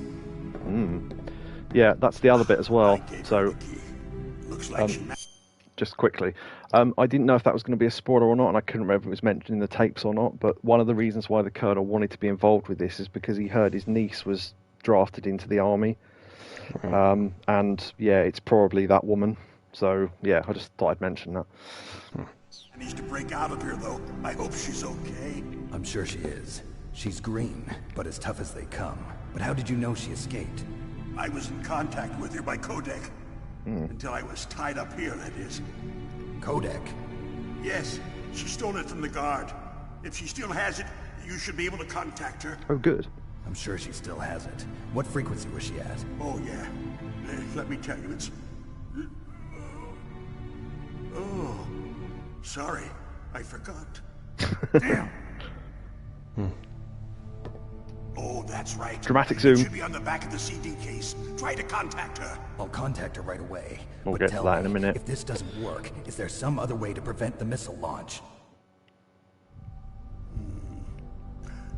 You need to find Hal Emmerich, one of my employees. Who's that? The team leader of the Metal Gear Rex project. A genius at engineering, but a little bit of an oddball. If there's anyone who can figure out how to stop Metal Gear from launching, it's him. What if he can't come up with anything? You'll have to destroy it. Emmerich knows how to destroy Metal Gear. Where is this Emmerich? Well, he's probably being held somewhere in the nuclear warhead storage building. It's north from here. That's where he worked.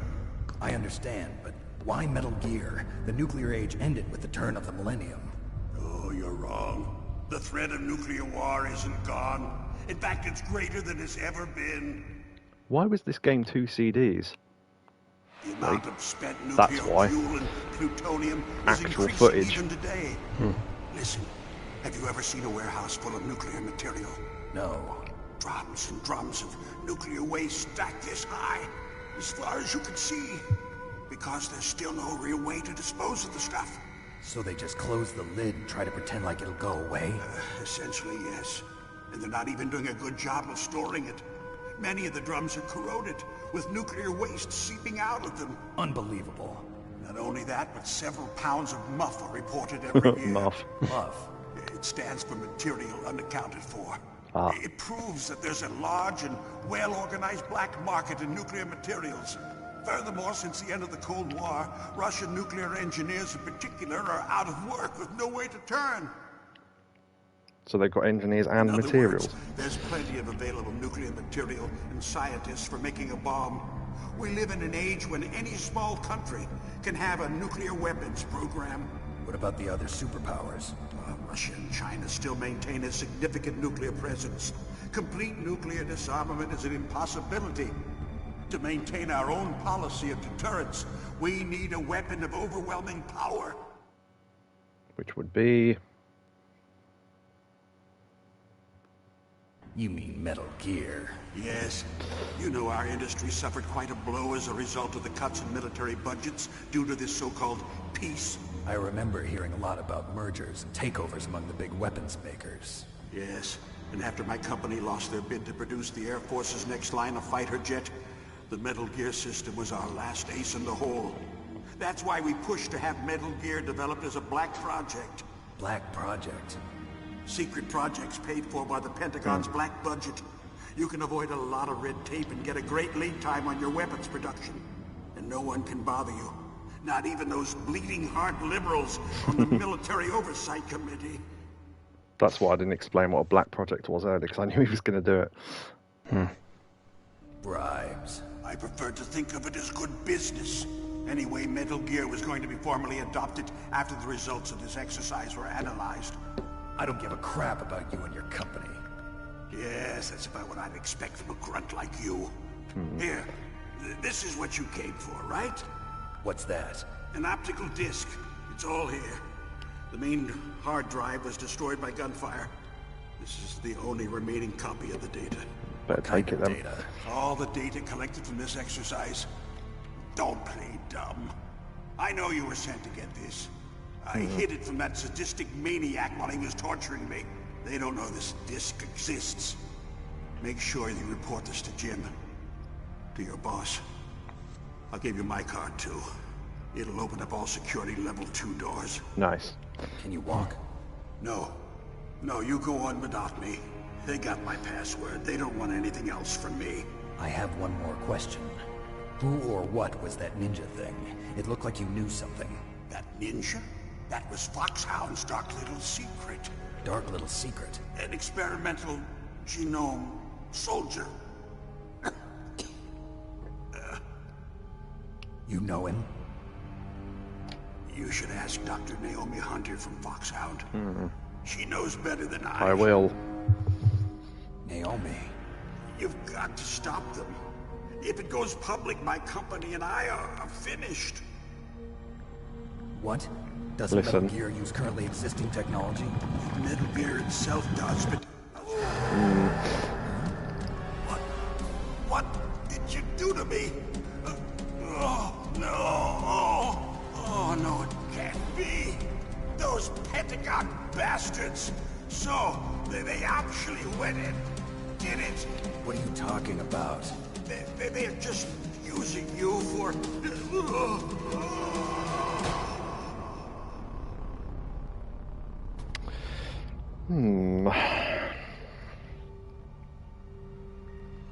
Yeah, he sounded like he knew more than he was letting on there, and about to tell us more stuff, so... Interesting.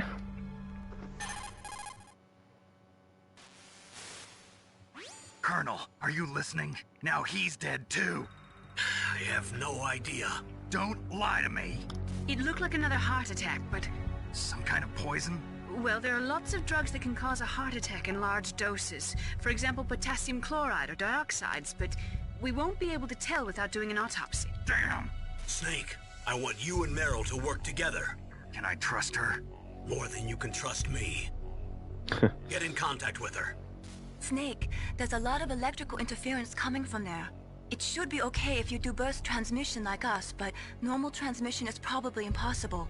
Try moving away from that area. Snake, Will do. get a hold of yourself. Naomi, what the hell was that ninja thing? A member of Foxhound? No. Are you sure?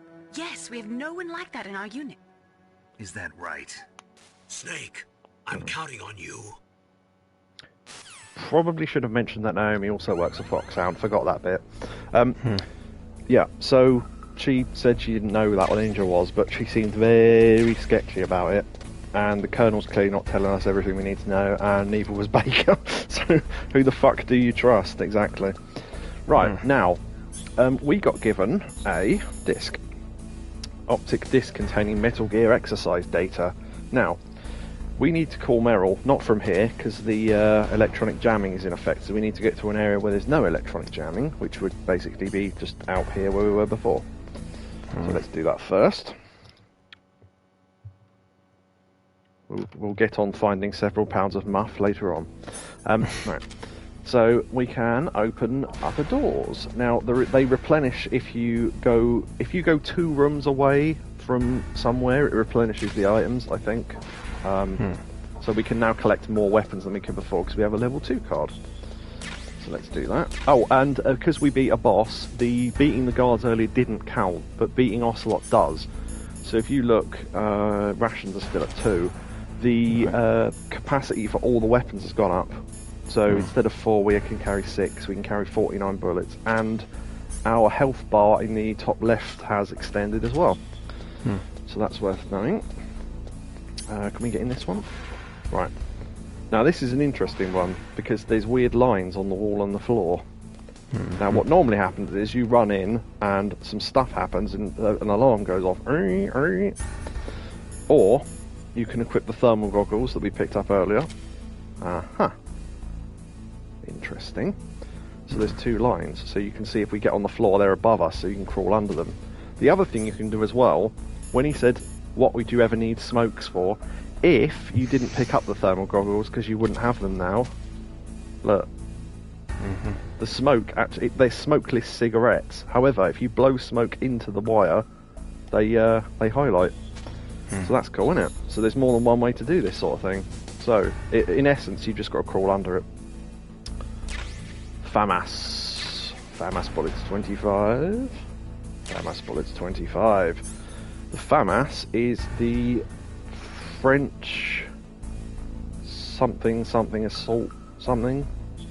It's a French assault rifle anyway. If you call Nastasha, she'll give you a big long codec call about it. And she'll explain what they are and what the history is and what year the gun came in. For every single gun you own, there are that many lines of text in this game.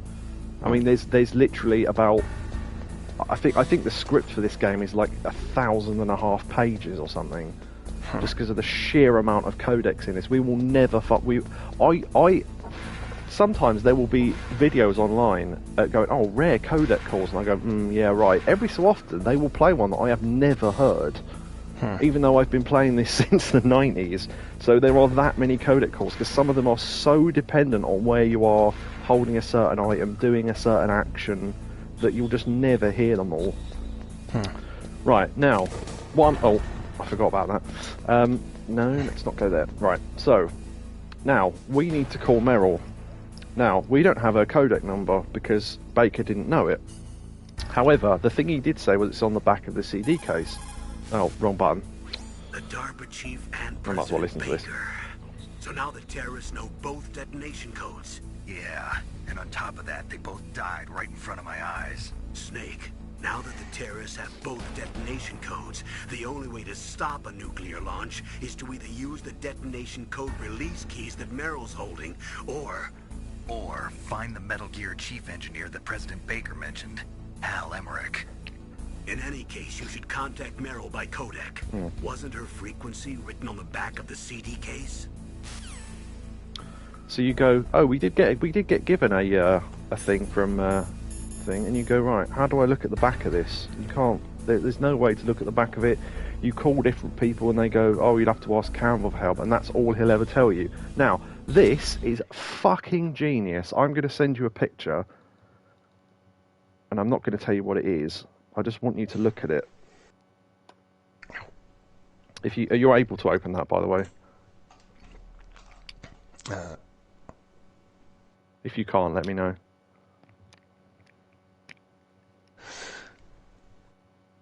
Yeah, it's on the back of the actual game cover. Yeah. Did you know about that? That's one of those things. I was thinking that might be the case, yeah. Literally. Yeah, so if you look at that, there's some screenshots on the back, and one of them is literally a codec call of you phoning Meryl. So yeah, it's 140.15, so there you go. Yeah. Genius. Actually, God, you cannot imagine the amount of people that got stuck on this bit in the 90s without the internet. Yeah. But I mean, that's to everyone watching as well, but I mean, you know, anyone who might watch this, but yeah, it's ridiculous. Well, yeah, I nearly asked whether... Do they mean... Yeah. Do they mean the actual physical CD? Oh yeah, the Metal Gear Solid game doesn't so much break the fourth wall as kick it down and then shit on the remains a lot of the time. So yeah, that is probably the first example of that. It does get better / worse depending on what way you look at it. But oh no, 140.15. Sorry. Luckily, there's only 140 and 1401. In the later games, there's like 140 through to 149. So to stop you because you could just phone every number. It wouldn't take that long. But oh yeah, the other thing to mention as well, there are 8 holes for codecs there. I think there's only a maximum of 1, 2, 3, 4, 5. 1, 2, 3, 4, 5, 6, 7. I think there's only a maximum of 7 in the game, and the reason for that is that there was going to be another character called Chinaman, which was a perfectly fine name to use in the 90s. He was going to be a character with mystic powers that could turn into water, and his tattoos could come to life. So he had a dragon tattoo, and it would come to life as a dragon and all this sort of stuff and attack you. And he could like run on water and run up walls and all this sort of shit. They could not work out how to get that to work in the PS1 days, so they scrapped the entire character.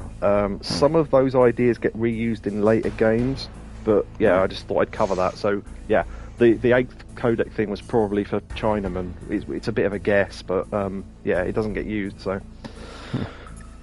yeah, I just thought I'd cover that. I'll cover sort of Metal Gear tidbits as we go. Tit. So yes, we will call Meryl. Who are you? They were right. I was really impressed with the way you busted yourself out of there. The one from the prison? You're the Colonel's niece, Meryl, right? Yep. No, it's not him. Just exactly who are you? I'm the fool that your uncle sent all alone into the middle of this whole mess. You came by yourself? You think you're some kind of one-man army? Yes. I don't need lectures. You're just like your uncle, you know? How do you know my uncle? We go way back. What's your name? My name's not important. Aha. Could you be Snake? Are you Solid Snake? That's what some people call me. The legendary Solid Snake? You? Yeah, it's me. Sorry about before. I wasn't sure if you were one of the good guys. But I knew you were. How? It's your eyes. My eyes? They're not soldiers' eyes. And they're rookies' eyes, right? No, they're beautiful, compassionate eyes. Oh, just what I'd expect from the legendary Solid Snake. You trying to sweep me off my feet? Don't worry, you'll land back on them once you meet me. The reality is no match for the legend, I'm afraid. Oh, I don't believe that. Why did you look so surprised when you saw my face? Because you look just like him. You mean the terrorist leader, Liquid Snake? Yeah, you know him? You're not brothers, are you? I have no family. So what's the deal then? Who knows? Why don't you ask him? But first I want some information. You were involved in this exercise from the beginning. What exactly happened here? I'm sorry. I was captured along with President Baker right after the terrorist attack. That's okay. But what is this place? I don't think it's just a nuclear weapons disposal facility.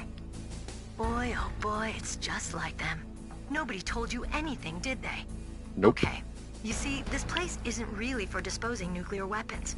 This base is owned and operated by a dummy corporation of arms tech. This is a civilian base? Right. The development of Metal Gear. Colonel, Foxhound and the Next Generation Special Forces were called here for the test launching of a dummy nuclear warhead. Why Foxhound? Because they're a special ops group used to handling top-secret missions. They figured they could help keep it all hush-hush. But we must have fired nuclear warheads before. Why just this time? I heard it was because this was to be a final test before the formal adoption of the Metal Gear program. Well, that's what I heard anyway. Sounds kind of fishy. So what do you think the terrorists want? Sorry. I'm not sure. I was captured with President Baker right after the revolt started.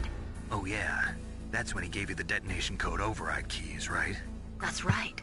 Amazing you were able to keep him hidden from the guards. Well, women have more hiding places than men.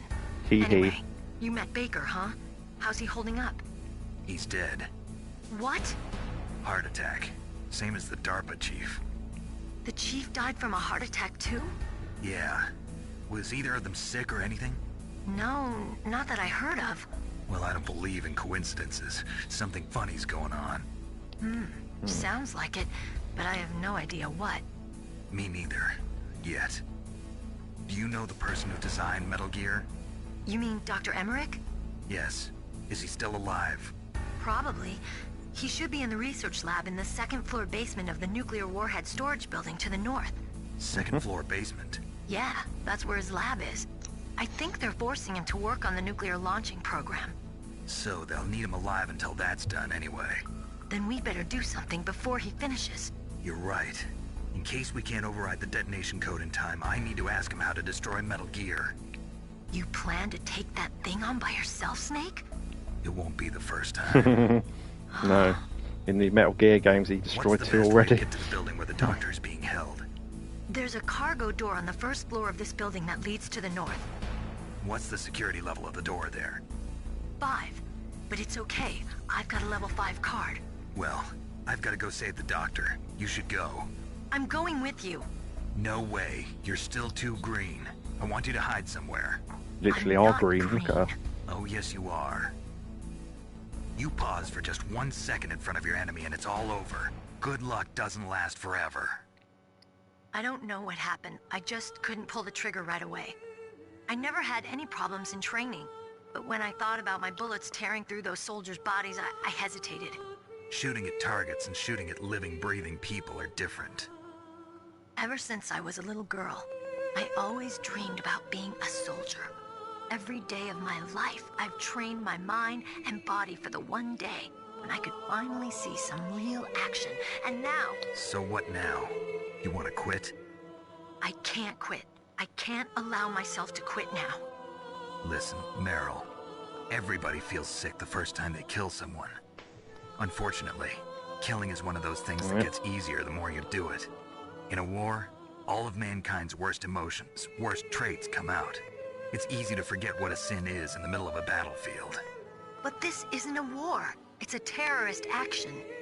You're just a little jumpy from the combat high. The adrenaline in your bloodstream is starting to thin out. Just take it easy. But I learned all about combat high at the academy.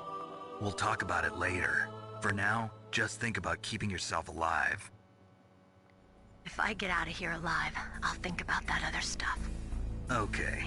Let me try to say this another way. Stay the hell out of my way. You're a real bastard. Just like my uncle said. Huh. I told you. The real me is no match for the legend. It looks like you were right. Double-sided codec chuckle. Okay, Snake. I'll be a good girl. We'll link up after I grab the doctor. Then we'll take care of the detonation code override. Gotcha. But listen, I know this area better than you.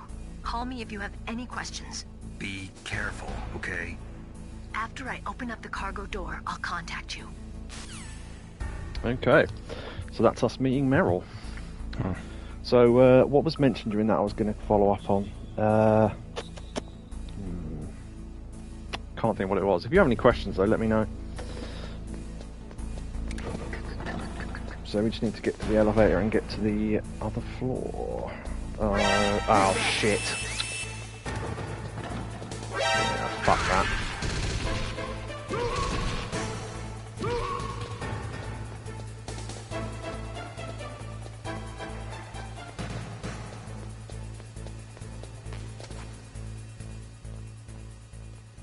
Yeah, that was my fault. Ran before I was supposed to. So yeah, you can get away from guarding this. It's not easy, but I threw them both to stun them long enough to run away, so...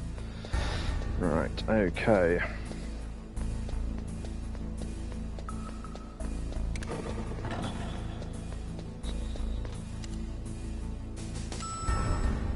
Quick!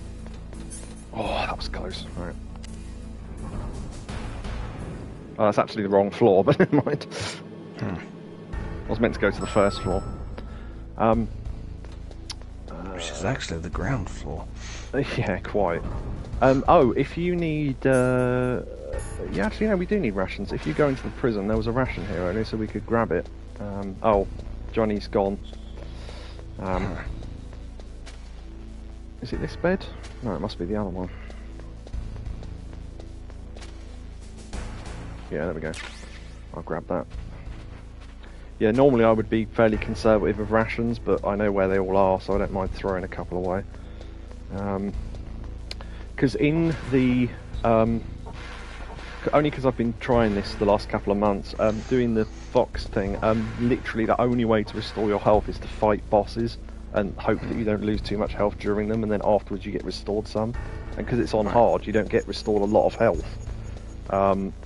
So yeah, you can. You're only allowed to use one ration during the whole thing, and I use that right at the end when there's a difficult sequence. So yeah, you basically have to one-shot all the bosses, which is a way more difficult than it sounds. But there you go.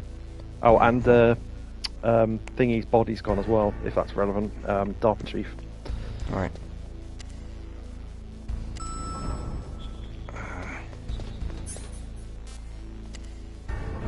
Got to remember that circle is yes and X is no. It's a Japanese game, so. That was it. So. Oh, sorry. This will be short. Don't worry. Snake, I unlocked the cargo door for you. Thanks. Where are you? Where I can see ya. Don't move around too much. Don't worry. I'm disguised in this enemy uniform. You won't be for long with the way you walk. What does that mean? Nothing. Shaky ass thing from earlier. Snake, the cargo door is like an airlock. It's equipped with infrared sensors. Be careful. If an intruder is sensed, gas is released. Gas? Okay, so we'll meet at the nuclear warhead storage building. Wait, you said you'd stay put and be a good girl. I changed my mind. Don't get careless. That's when things always turn sour. Sorry, but this is the only way I can figure out whether or not I'm cut out to be a soldier. I gotta get my hands dirty. These guys are professionals. You're gonna get yourself killed. See you there. Idiot. Right, now that door automatically opens. If you call her while you're here, you have to wait around for like 3 minutes for that door to open. Whereas if you do it on the floor above and then come down, it opens automatically. Right, go on. Questions. So, because this is a remake, how did they tell you the code to call Meryl? I think if you pause it... let me... No, hold on, that's the wrong button. No, that's the wrong button as well. Right, can you see what I'm looking at the moment? This menu. Yeah. Right, online manual. Ah. There you go. So you can turn the manual over, and I don't know if the number was on the thing. If you notice as well, they added the word Meryl below the codec call. Mm-hmm. So I don't know if that was there originally, but yeah, there you go. So yeah, it would have been on the back of the box. So I think this is the back of the American box because it's purple. It looks like it anyway. But yeah, that's basically how you would do it. Same as on the PS3 version. If you download this on PSN on PS3, it comes with the manual, and on the last page, there's all codec calls mentioned. Now, in the original manual, it lists all the codec numbers apart from Meryl. And her number is on the back of the case. However, in the digital version, they put her number into that list because obviously it's not really fair without it. It's a good question. A lot of people ask that. So yeah. So before we go, there are a couple of things we can get. There's a big double door here. We've got a level 2 card now, so we can open the doors around here.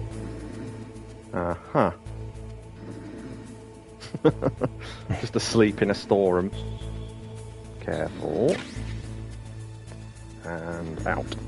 Right, now, if we, for SOCOM pistol, muffles report, blast and flash of it. So you equip that, and then you equip the SOCOM at the same time. And if you look at the little picture of the SOCOM in the bottom right, ching! It's now got a little silencer on it. You can never take that off, and it doesn't run out. I'm just saying that because they do it in future games, but yeah, it's pretty basic here. But that means that gun is forever silent, so when you fire it now, it just makes a noise. You can shoot guards with it and stealth kill them. I will prove it here. So if you hold down the button, you can go like that. So you can stealth kill now with a gun. Right, there are some doors upstairs. Almost. There is now a guard upstairs, I think. Okay, let me wait for the camera to turn. Yeah, I was going to say, if you're not confident of movement in this game, don't try this, because you will get caught. That is not an easy manoeuvre to make. Right, door open. Now, chaff grenades, and iconic to this series, which was in the original games, and indeed in the Game Boy version. Da, da, da, da, da, da. Wait, wrong button. The cardboard box. Yeah, boy. Now, interesting couple of properties. One, you can move at full speed whilst ducking, which obviously you can't in Metal Gear Solid 1 apart from in a box. Two, you can go up and down ramps and stairs at full speed in this, for some reason. Three, if you hide... this is the mistake people make. You can hide in it from guards if they see you and they go, oh, just a box, and then move on. Do not hide in their patrol line, because they will kick you, and then you will get found. So you have to hide, but you can't hide in their patrol line. It has to be off to one side or whatever. One other thing to note as well. Do you remember there were 2 tanks in here? Worth remembering for later. Right, there is a guard up here now. So that's a level 4 door. We can't go in there, but that door over there is a level 2, I think. If you time it right, you can punch kick him over that railing, but it's tricky.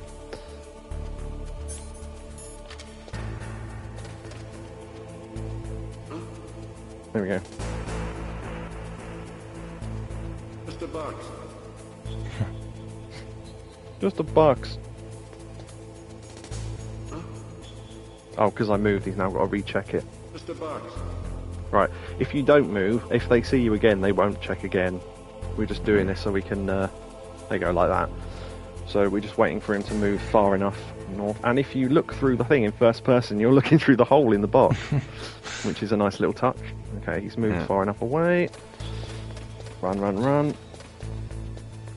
Get in the doorway, because we know he's going to pass by. And actually, we could probably, if we hurry, we could probably get in there. Yeah. 90s computers. Yeah, a very flat keyboard. Yeah, don't look at things too close because it makes it obvious they're just sort of painted on. But yeah, from above, that looks really cool. It looks like a 3D keyboard. Yeah. This room you could see into earlier from there. And this item is a mine detector, and that, funnily enough, detects mines. So yeah.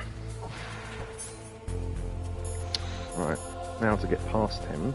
Oh, the other thing as well, there is a ladder over there. That's where you... Oh, shit. He saw me looking round. Fuck. Fuck that. What the hell? What? I don't know what happened there, but alright. See ya.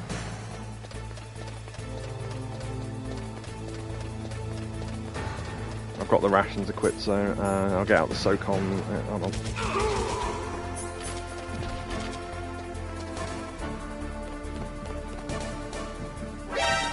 Oh shit, I thought we were hidden there. Right, fuck you then.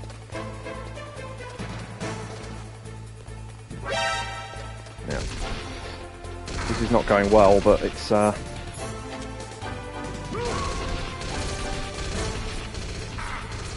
Ah, fuck.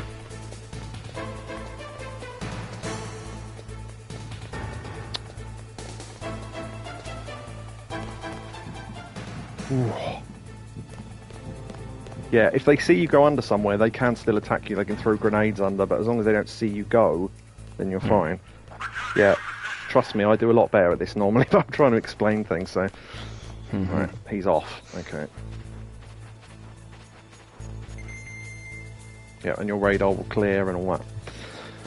So, yeah, if we got killed there, we'd have had to have done this whole area again, which wouldn't have taken long, but still. Right, now we're in the airlock. She has to take her mask off every time she talks to you for some reason. Is set with infrared sensors.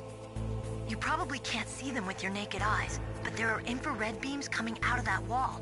Touch any one of them, and the doors will seal off, and the place will be flooded with poison gas. Yep. Somehow you've got to shit. get through Sorry. without setting off those sensors. Give me a sec. I paused that you only missed like one line of dialogue there. She's just saying you have to get through without setting them off, because otherwise there's poison gas and that released. But again, we already knew that, so... Sometimes they will go over the same information twice, just if it's really important. Let me know when you're back in, and I'll cut back in. Sorry, I didn't realise that was going. Ow, ow, ow, ow, ow. Oh, it's been still too long. Ow. Right, I'm back. Okay, right. Oh, that was literally the last line of the codec call. Okay. Yeah. Yeah, it's basically, get through there without getting it set off. So, the two ways that I showed earlier are the two ways you get through this. Now, you can just run and guess, but I've been never any good at the rhythm of this. So you can put the goggles on. The trouble is with this, it highlights all the... Go on. It's the goggles. They do nothing. They do nothing! Luckily, they do in this version. So what you can do is you can use this to see where the wires are coming. Well, they're not wires, they're lasers, I suppose. Now, what you've got to make sure is you're not focusing on the one in front or behind, which is dangerously easy to do. So we're having to... Some of them move quicker than others, so this one's moving very quickly. That one's moving quite slowly.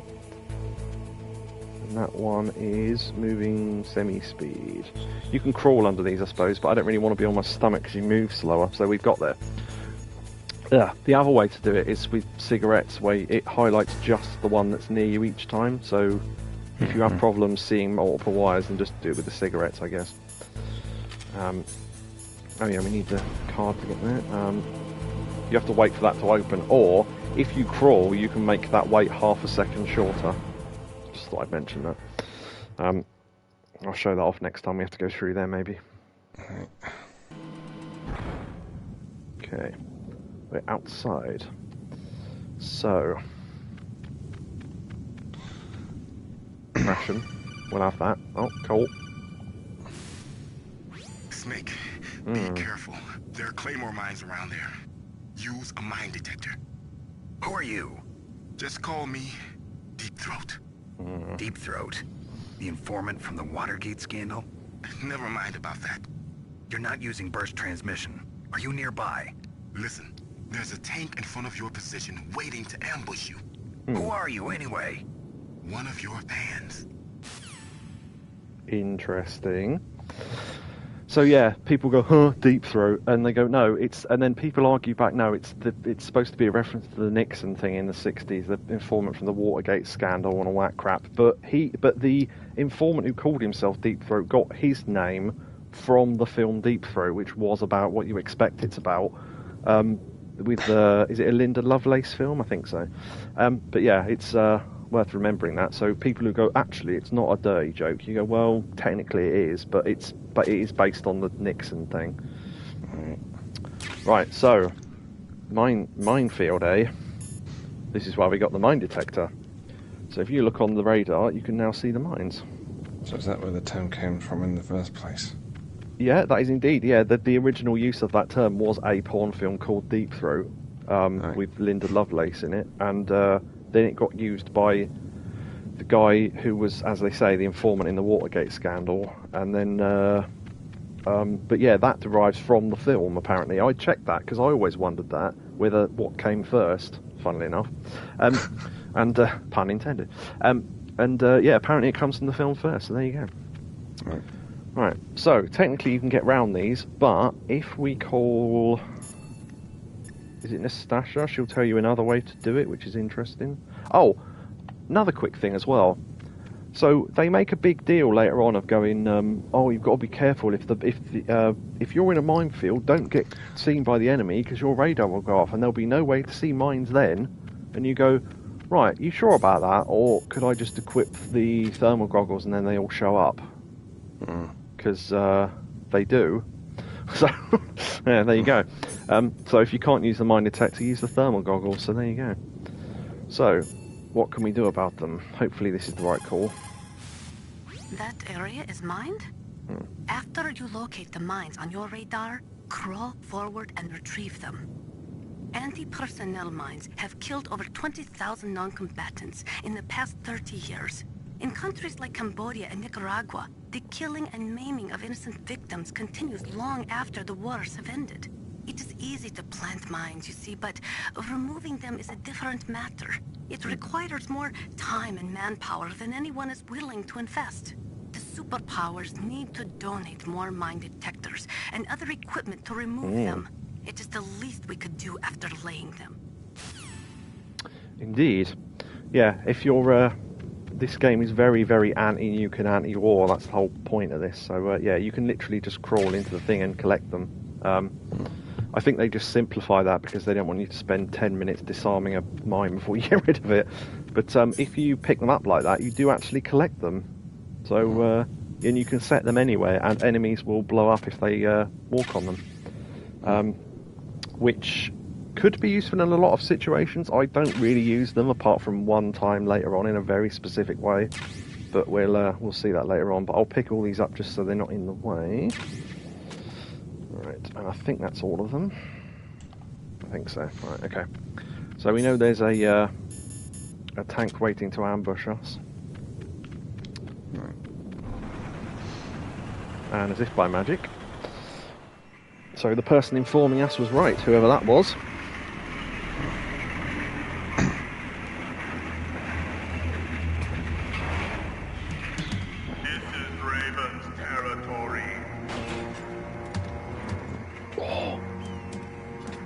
Snakes don't belong in Alaska. I will not let you pass.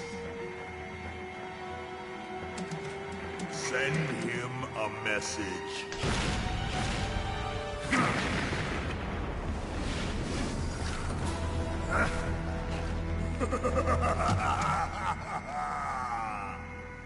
That's right. You belong on the ground. Raven.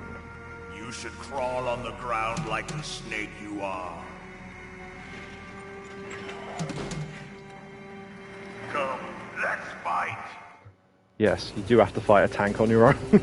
Right, okay, so calling the codec for tips will tell you if you run out in behind this thing, he will just blow you away with a gun. You die pretty much instantly, or it does a shitload of damage anyway. What they tell you is that the shells are radio controlled, which means chaff grenade. It allows you to get in close. Now, right, okay, let's run down this side because I know you can avoid the machine gun fire if you do this. Nope. Almost. Right. Now we want to disable the track slightly, if I can get this alright. No, that's the wrong button. So yeah, you don't die by getting run over by a tank, funnily enough. Run! I wanted to use a claymore. If you get it to run over a claymore, it slightly disables it. Because it's very quick at the moment.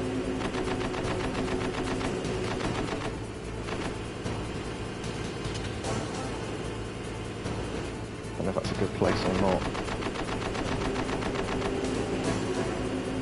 Just stay near the edges because it can't get me from there. Come on, run over it, you prick. No. If you let it get too far away from you, it will hit you with a shell. And you don't want that to happen, obviously. Oh. God, I'm doing terribly at this. You can finish this boss fight in about 10 seconds if you throw grenades in the top of it, but I just wanted to show this off. Right, okay, it's blown the tracks. Quick. Now this is the way you can do it right from the beginning, but I like to blow the tracks to slow down the tank a little bit. It's very quick. You're supposed to throw grenades in the hole where the soldier is. If you throw it near him, it will hurt him. Right, there we go. But if you throw it directly in, it will just blow him out of the tank. Oh shit, it's got far away. Shit. God, I swear I'm not that bad at this normally. Ah, fuck, I'm dead. Christ, that was bad.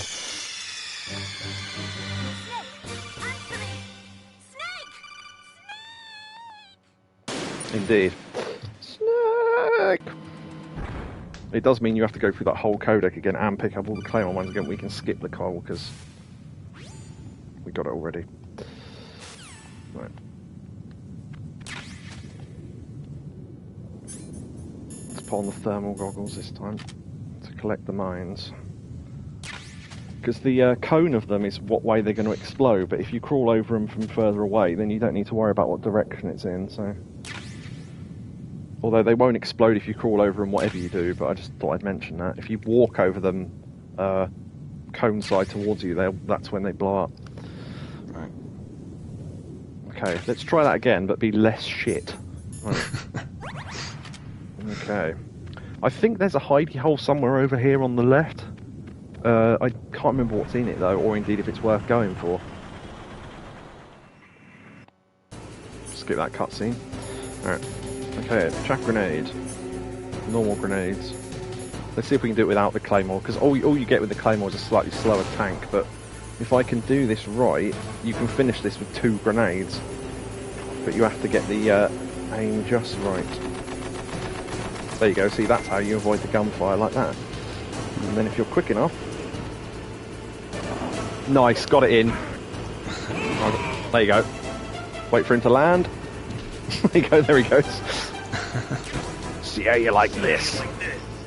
Sorry, I shouldn't preempt lines, should I? Okay, I think I threw that wrong. Yeah, if you get the thing near him, it damages him. If you get it right in the hole, it just kills him outright. So.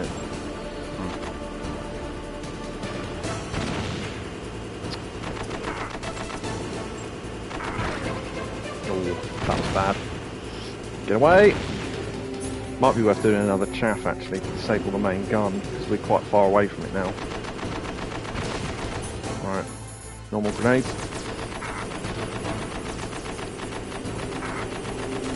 Fucking hell, come on! There is another ration over here if we need it actually.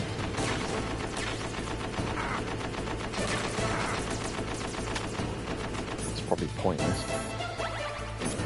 Let's do another chaff. And hope this is in the way if the main gun fires at us. Alright, there we go. Yeah, see, he just fired the main gun, so that was lucky. Alright.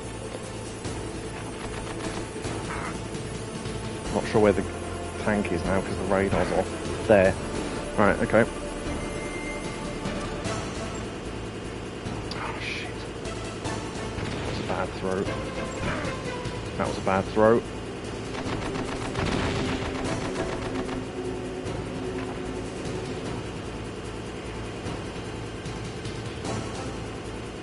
Probably should have used the Claymores actually.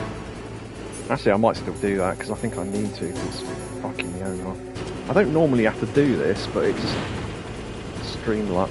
Oh, I think I hit the track with that grenade. Hold on, hold on.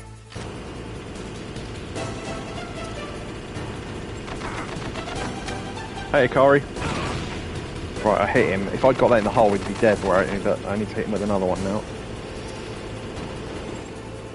Yeah, I think that's got him. Yeah. There you go. Yeah, I made that look way more difficult than it was, and I normally do way better at that, but again, I'm trying to talk and think and do all the stuff as well at the same time, so forgive my shitness on stream. Looks like you did, yeah. We got another card, so that's level 3 now. Well, boss, I hope you are happy. You got the card. We'll play with him a little longer. You would be wise not to underestimate him. did you think of him? He is just as you said. In battle, he is as if possessed by a demon. Much like you, I would expect no less. See? I told you so. But I will kill him. So, General Ivan, I hear he took your hand as well. He calls Ocelot General Ivan. Watch your tongue, shaman. In the language of the Sioux people, Sioux means snake. It is known as an animal to be feared. Well, Snake is mine now. When I meet him next, I'll take special care of him. Not yet. And that voice is Liquid. He and I will meet again in battle. Same prediction as always? Yes, the raven on my head. It thirsts for his blood. Alright, I've always wondered about the General Ivan, but yeah, I think that confused a lot of people because Raven has this weird thing where he calls people by different names and stuff, and he reacts with spirits to people and stuff like that. So, yeah, and also Ocelot has got a lot of names in this series. You know, the Russians call him Shalashaska. I can't remember what that means now, but anyway, another ration there. Oh, and also because we just beat a boss, we got upgrades. We can now hold 3 rations. Nice. And we can also hold more capacity of everything else. So that means you can then go and collect loads more ammo. Now from here, we can look into the next area. Can't really see much, but there's a truck and there are some cameras. Excuse me. Kari says about how it goes for people at times. Can play a game off stream and everything goes normally. Play it on stream and things go worse than usual. Yeah. I like the fact that Snake beats the tank and then goes, well, I know Raven's in there, but fuck it, and then just leaves. If you go back out there, the tank does stay there, but Raven is gone, so there's nothing much to see there. So we have a level 3 card now, and we're on our way to find Hal Emmerich. Go on. Does this save automatically? No, you have to save it via the codec. Oh, that's another thing as well, because I won't be saving a lot, we'll be missing out on a lot of Mei-Ling comments. I'll save just to show you what her comments are like, but she has Chinese proverbs and stuff. What can I do for you, Snake? So this is how you would save originally. So yeah, you save, there you go, there's me on the dock having completed it about 500 times. Alright, new file. Oh yeah, I'll do that, don't worry. Yeah, that was one of the things I was thinking of, yeah. Kari's mentioned a funny codec call there, we'll get to that, don't worry. Snake, remember what the Gaul said. The graveyards are full of indispensable men. Snake, you're all alone and surrounded by bad guys. Try to be careful and avoid getting into a fight whenever you can. You're right. Wow, you know all sorts of great quotes, don't you? Well, both my parents are from Guangdong, China. But I was born and raised in America. I've always liked reading literature from both sides. Kinda keeps me in touch. I'll share some more quotes with you if you like. I'm looking forward to it. But to tell you the truth, I'd like to learn more about you. Well, I'll think about it.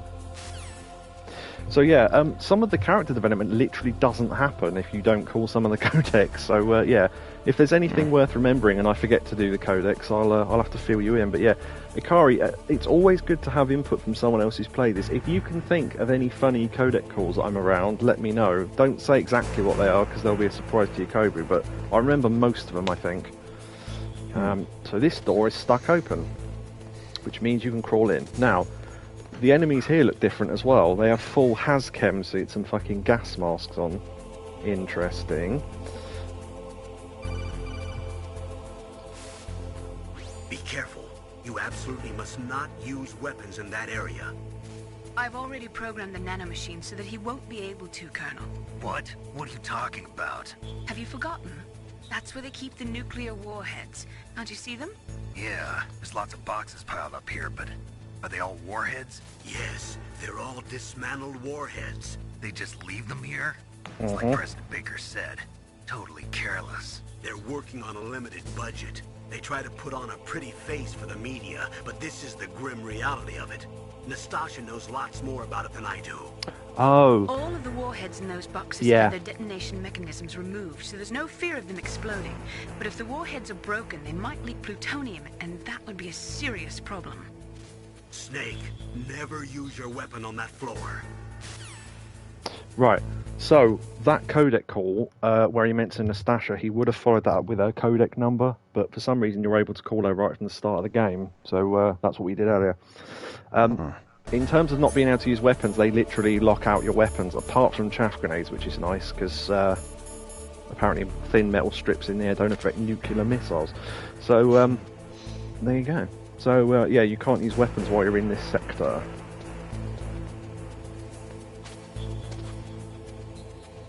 That's funny, I never realised that. If you back up against this, you get a view from the window. Huh. Never knew that. See, still learning things after 20-something years of playing this.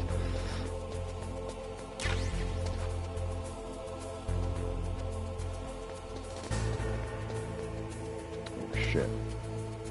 Oh, I better get in a box just in case. Can't remember if he turned this way or not.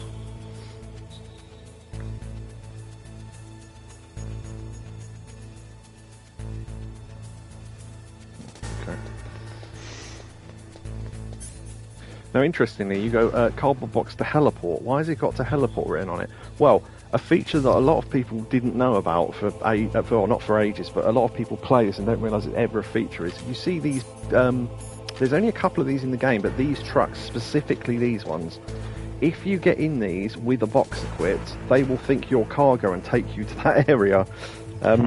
Obviously, I would try this out, but it would set us back in the game quite a way, so I won't be doing that just now. I'll do it later to show it off, but.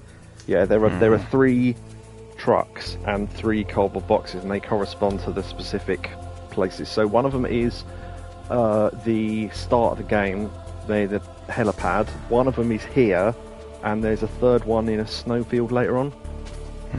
So yeah, but you need to get the corresponding boxes. So yeah, and obviously if you get in the truck with a box that matches the area, nothing happens because you're already there. So. Bullets there. Okay.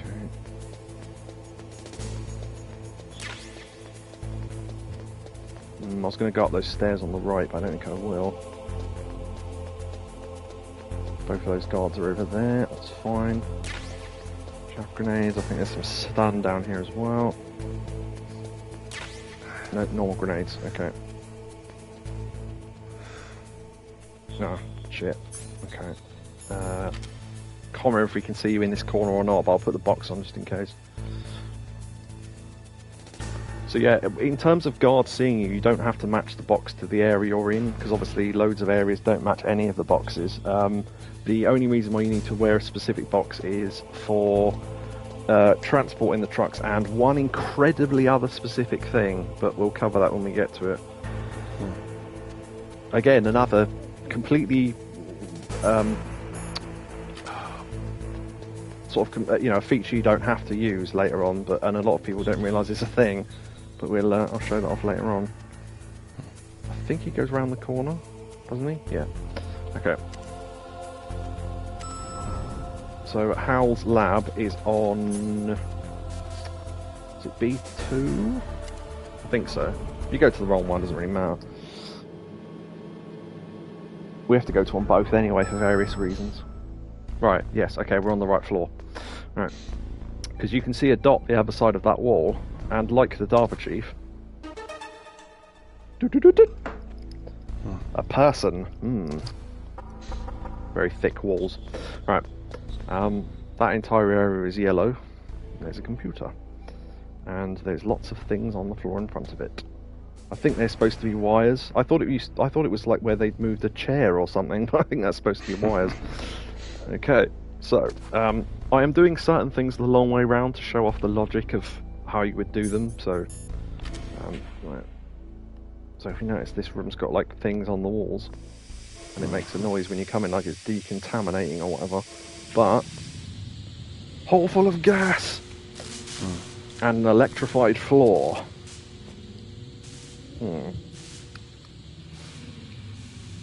Panel follows wires along the top.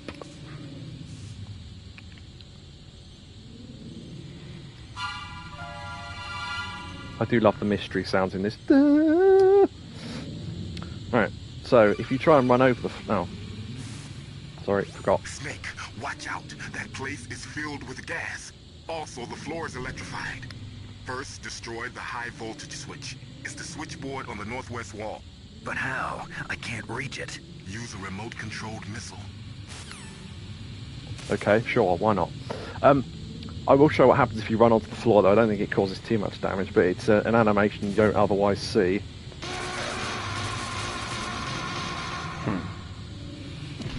Like the collapse backwards.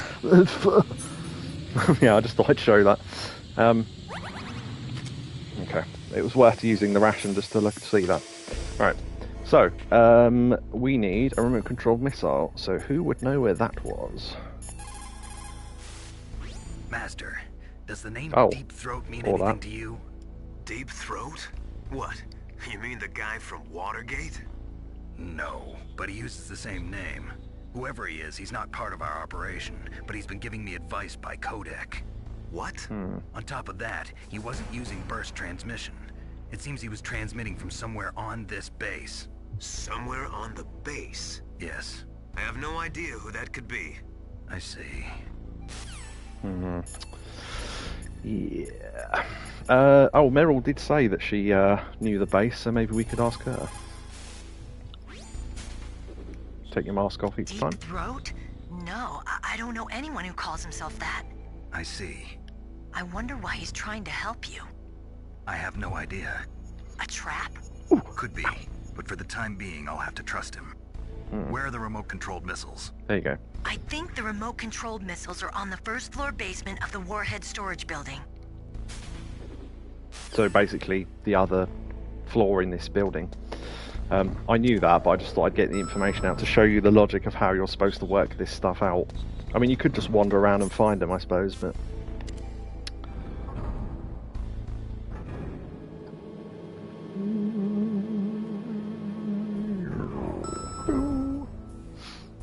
Right.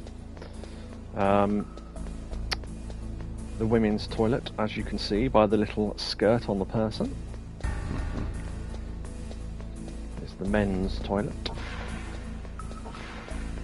If you look, it actually censors out his knob while he's having a piss. Here is a good place where you can plant C4 on their back. I'm just going to show you this because it's hilarious. No. There you go. I attached one to the floor by accident, but yeah, you can blow it up while it's attached to him. I won't be doing that because it will cause an alert, but I just wanted to show that was possible.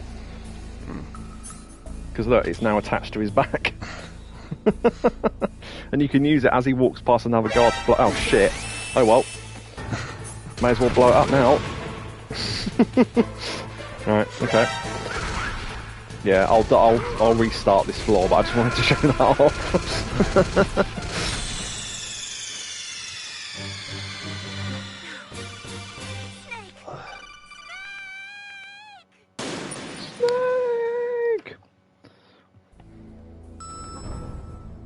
Okay, just thought I'd show that off. Okay, so the only other doors here are a level 5 door over there. Is that 5 or 6? 6. No, it's a 5. Ah. Yeah, it's. I mean, I suppose I could have done this and then zoomed in. Here it looks like a 6. It did. Yeah, that's why I wasn't sure whether it was a 5 or a 6. I knew it was a level we couldn't get through yet, but right. All the guards on this floor will eventually go to the toilet, but it might be worth killing them off, actually, while they're going for a piss.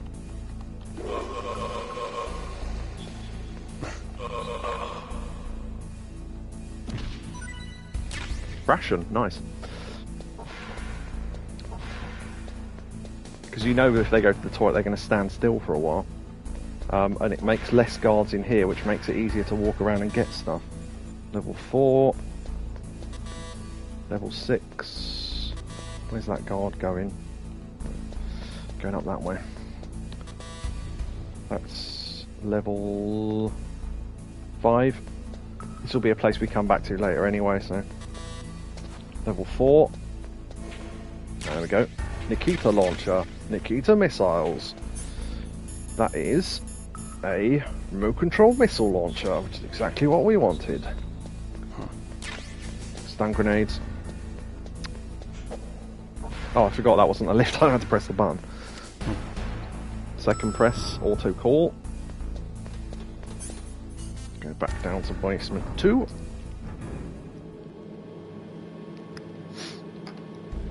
So, the idea of firing a remote control missile over an electrified floor in a place that is filled with gas is completely copied from one of the original Metal Gear games. Although that section is a lot shorter in the original Metal Gear games, so if you take too long doing this and you start to run out of air, de-equip the missile launcher and come out and refill your air like this, and just let the air refill and then go back in and have another go. Now, if I'm good at this, I can do this in one shot. Now, interestingly, when you fire these, you control the missile, but you stay where you are.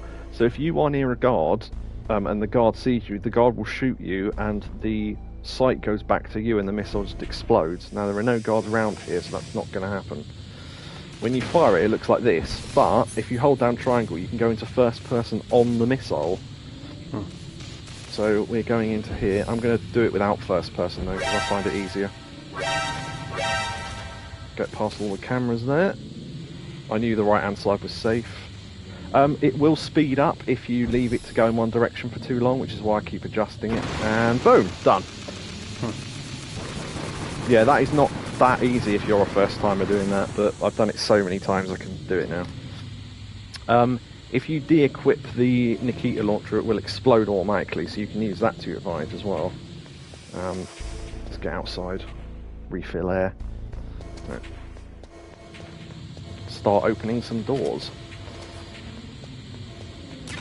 Ration. Cool.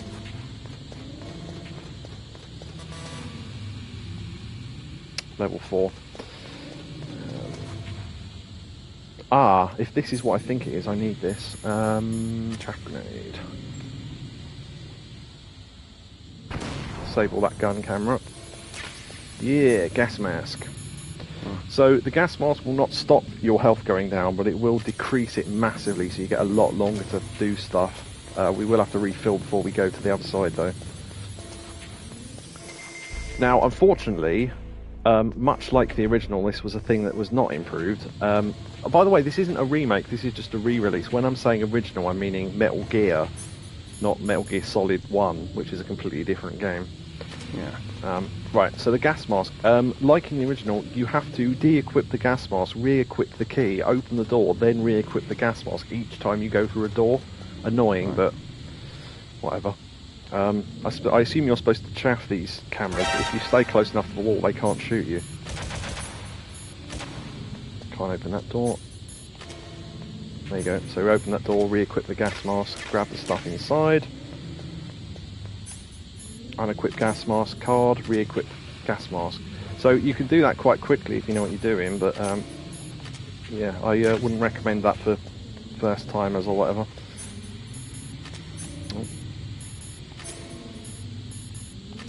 Because it's way too complicated hand-wise for you to work out what you're doing, I suppose. You can go under the desks. Oh, and if you look in first person,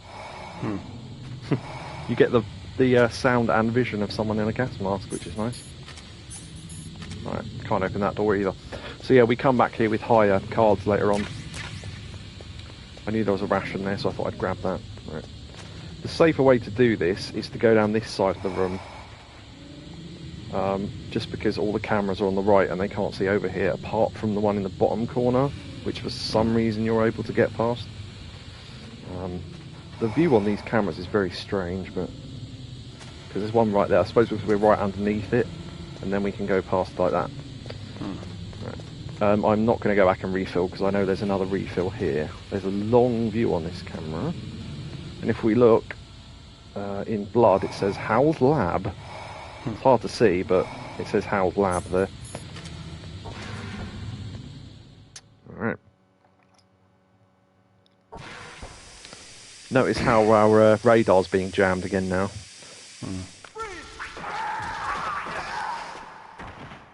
Well, that sounded good. Interesting. Uh-oh.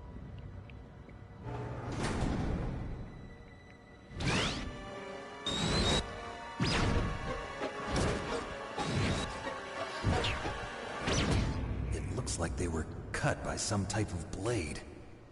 Indeed it does. I'm gonna have the next thing happen, then I'll explain something about what you can hear. It's a ghost. It's a ghost. Right. What you can hear, amusingly, is every train station in Japanese all laid over each other in multiple layers. That is genuinely what you're hearing at the moment. Nice. But yeah, that's... I don't know if it's every train station in Japan, but a lot of them anyway. Yes, they were cut by some type of blade. I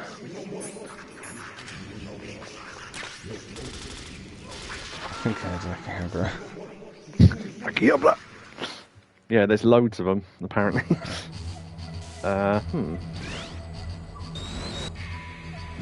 They said it was a ghost.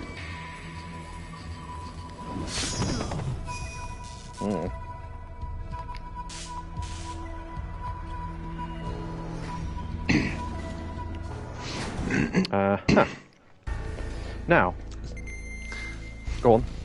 So, Were you going to say something? Yeah, his suit is made from technology that doesn't exist. Yeah, quite. It's not currently existing technology. Yeah, that's the phrase that a lot of people don't understand. So, if you crouch by him, you get a different view that you don't otherwise get, and if you crouch by him, you get another one, I think. Yeah, there you go. And you get another one if you crouch this side as well. I don't know. They're completely unique camera angles for something that you'll barely ever see.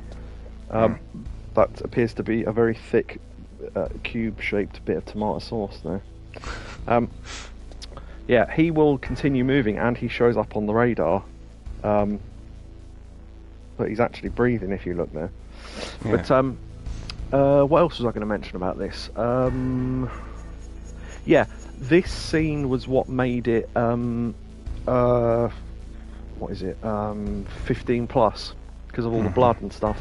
Obviously, a lot of this is probably not suitable for kids, but yeah, this was the one scene that made them go, no, we can't have this for anyone lower than 15. So that door is a level 14. But if you look, the ninja has so fucked up the door that if you actually unequip the card, it still opens because he's completely fucked up the panel, which makes you think we could do that, but no, we can't. Right, so Hal is in here as we know, and so is the ninja. Not a good idea.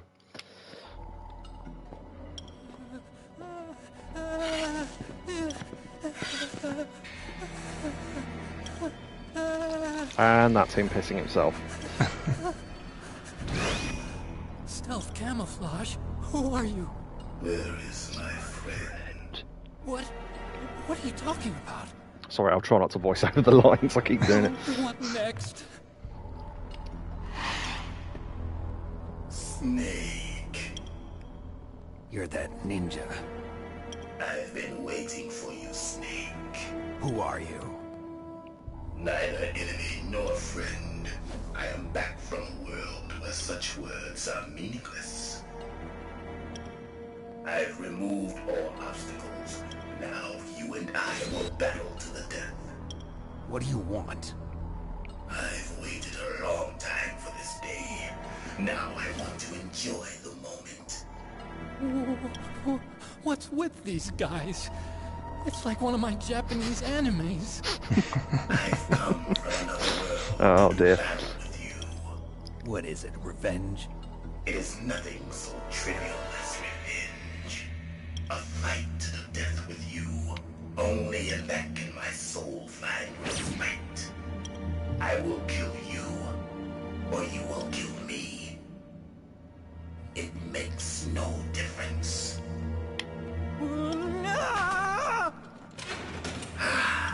Fine. He can watch from inside there. I need that man. Keep your hands off him. I have figurines of all these people. Now, make me feel it. Make me feel alive again. Alright. So, he says he's someone from our past. Now, interesting, I will show off a number of things about this office after the fight's done. During the fight, though, depending on what he hits, he will actually destroy different parts of the office, and they will stay destroyed. And in the upcoming cutscenes, only the bits that got destroyed will show to be damaged. That's good, Snake. If we try and hit him with anything, for example, this assault rifle, where is he?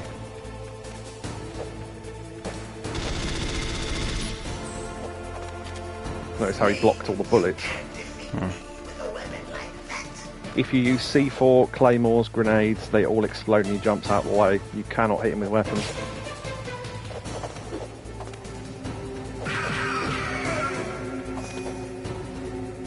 Good. Now we can fight as warriors. Hand to hand. It is the basis of all combat. Only a fool trusts his life to a weapon. Fucking iconic lines. I love this fight.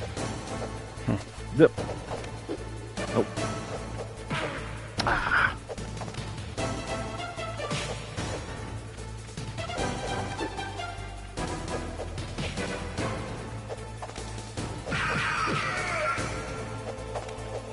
If you can get him to flip over, there you go. Yeah, look, he destroys the computers and the windows and stuff. Amazing for a PS1 game.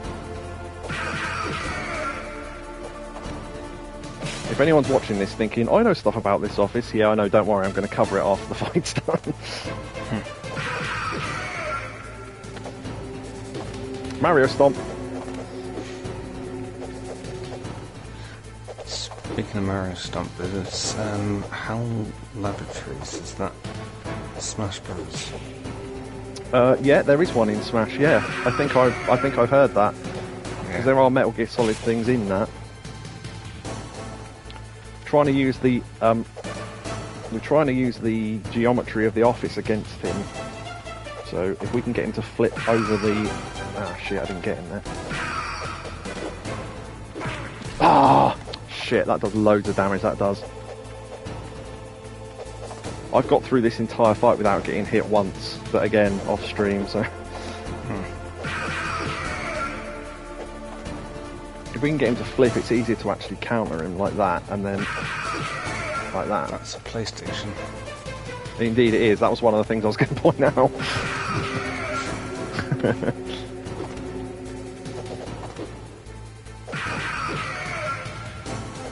You can use chaff grenades to disable him temporarily, but you have to wait till the whole thing's... You can only hit him with one combo, and then he goes down to his knees, and then you have to wait for the chaff grenade to run out before he gets back up and he has a go at you for it. So it's actually quicker just to fight him hand to hand. Although... Hurry up and catch me. Right, the first one they give you, they make it a given, so they tell you where he is. We punched a computer there. Right, if you have stereo sound, you can hear where he lands. Or... Shit, I missed him. You can see in first person where he is, or you can equip the thermal goggles and he's easy to see. I missed him again. Hurry up and catch me. I heard him land on the left.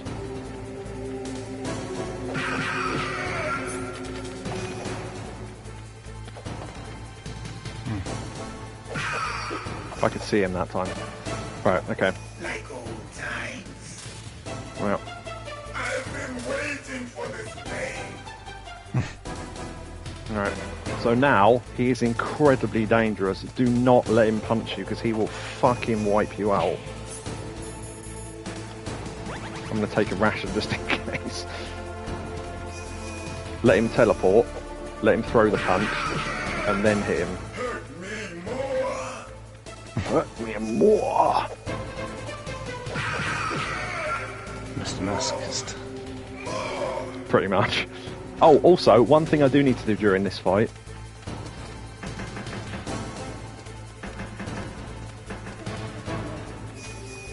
I don't know if you could hear that, but...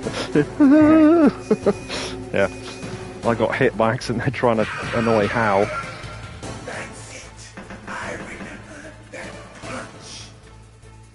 So he remembers fighting us before. Interesting. Do you remember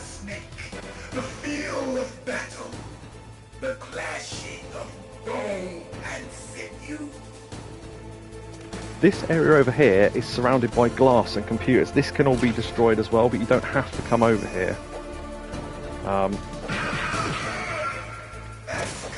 But look, you can actually destroy the computers and stuff. And they will show damaged in the next cutscene if you damage them.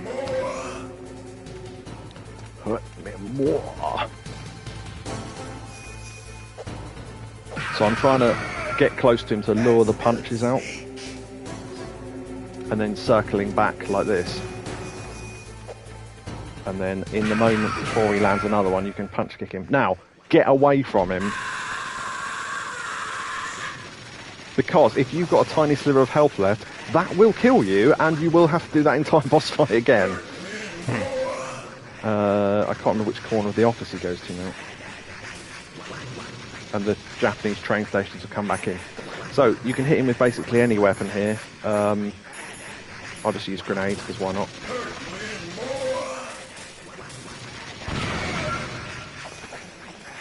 Or you can use your... where is he? There he is. If you wait for his shield to come down, you can run in close enough to punch him. So you get in there, there.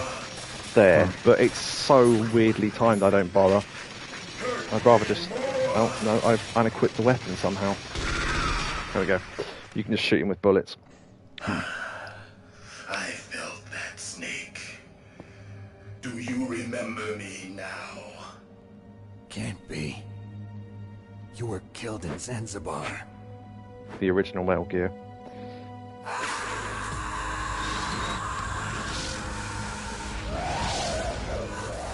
What? Not again.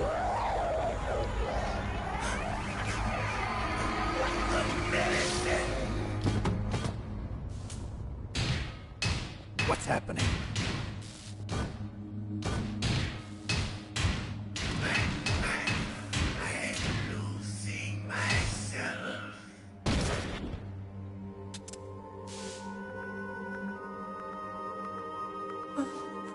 Is it over?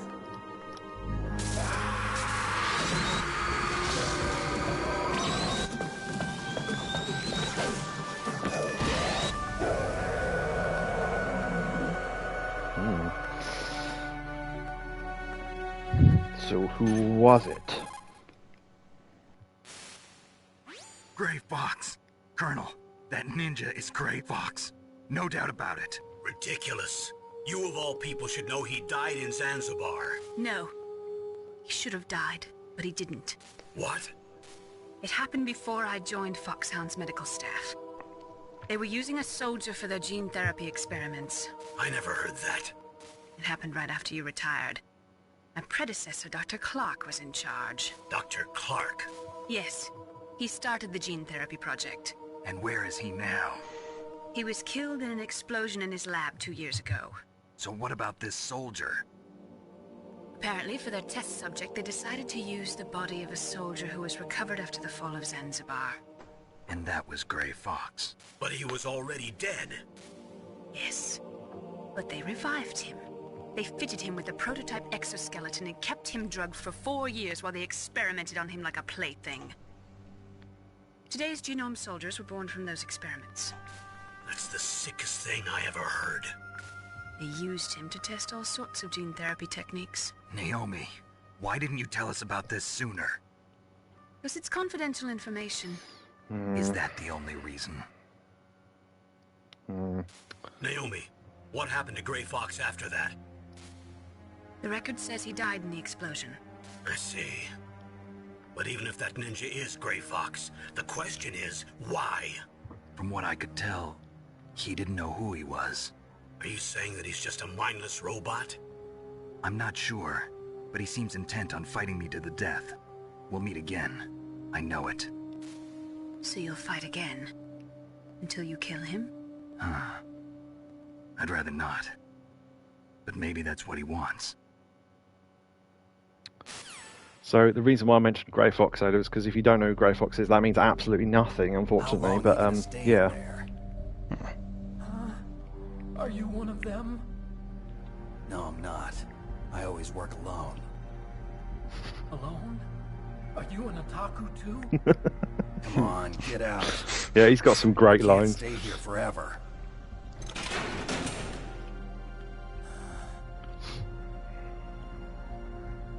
Your uniform is different than theirs. You're the Metal Gear chief engineer, Hal Emmerich, right? You know me? I heard about you from Meryl. Hal Emmerich. Oh, so you're here to rescue me? Sorry, but no. There's something that I've got to do first. Oh, well, at least you're not one of them. Huh. Are you hurt? Oh, I'm okay. I just twisted my ankle a little bit trying to get away. Well, if that's all, it's See those computers damaged in the background? I I want to punched ask you those. something. I need information about Metal Gear. Huh? Metal Gear? Yeah. What's Metal Gear really designed for? MSX. It's a mobile TMD. It's designed to shoot down nuclear missiles. Only for defensive purposes, of course. Liar.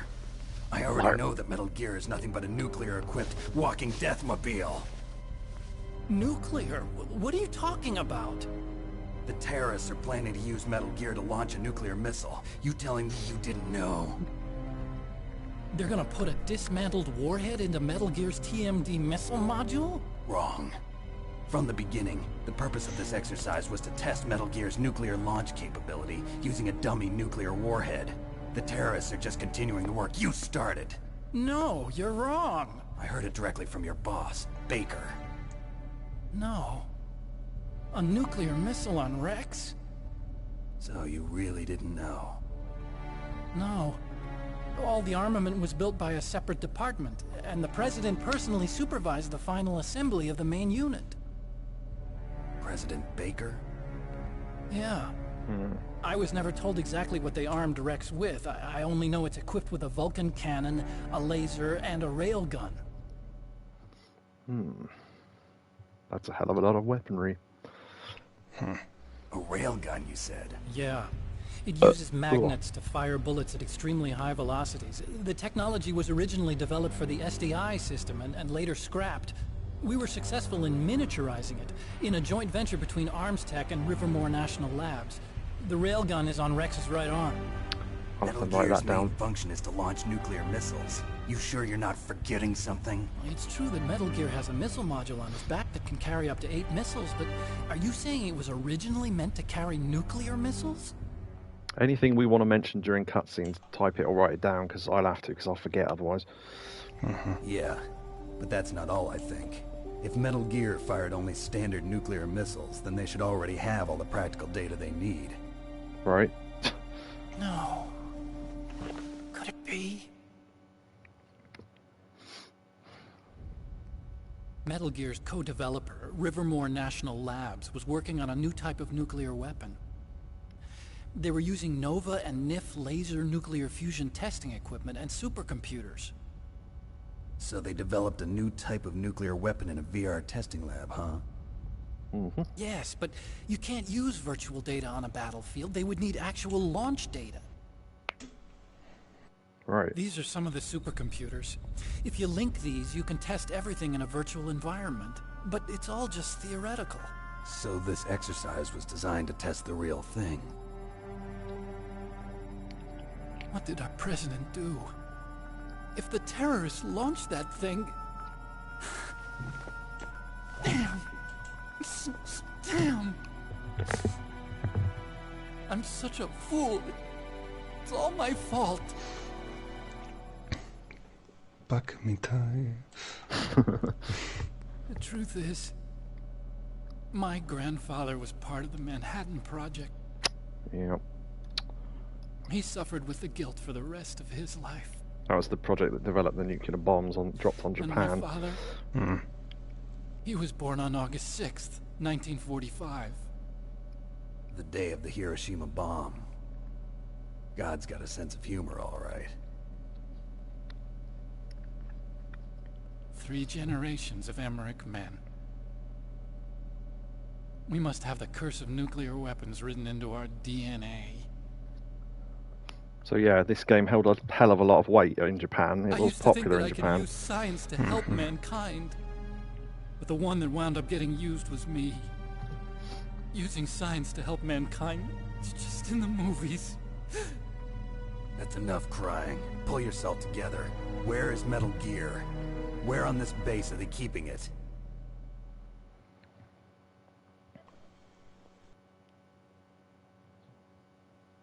Rex is in the underground maintenance base. Where's that? North of the communications tower, but it's a long way there. The emergency override system for the detonation code is there too? Yeah, in the maintenance base control room. You'd better hurry. If they were planning a launch from the start, then their ballistic program is probably finished. And since they haven't called for me in a few hours, they must not need me. In other words, they must be ready to launch. Meryl's got the detonation code override keys. We'll link up with her. If we can't override the launch, we'll have to destroy Rex. Hence why the floor was electrified to stop Hal getting out. I'll show you the way. On that leg of yours, you'll just slow me down. You'll need me if you're gonna destroy Rex. I don't need you. I just need your brain. I created Cuts its head Rex. open. It's my right, my duty to destroy him. If you get a chance, try to escape. When the coast is clear, I'll contact you by codec. How am I supposed to escape from an island? Good point. Okay. So what then? I want you to hide somewhere and keep me informed. You know this place well, don't you? Of course I do. And don't worry, I've got this. It's the same stealth technology as the Ninja. Foxhound was going to use them, but with this I'll be fine. Bad leg and all. Good. But I want Meryl to watch after you too.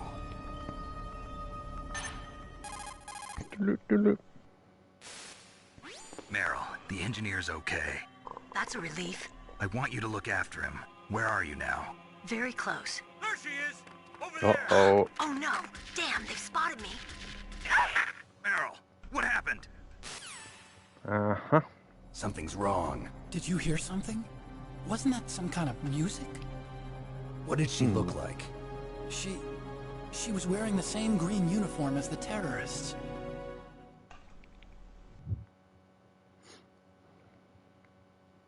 A disguise? She had such a cute way of walking. She kind of wiggles her behind. You were really looking. Well, she's got a very cute behind. Way of Square. walking, huh? That's your tip to help find her. She's got a wiggly arse. So that is more useful than you imagine. You'll have to contact her when she's alone, huh?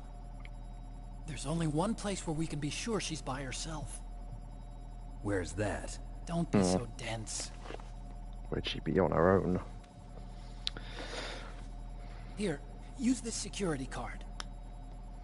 It's security level 4. I am just going to very quickly pause this and do another share play. There's not a hell of a lot of this left, but this next bit's important, so I don't want it to cut out halfway through.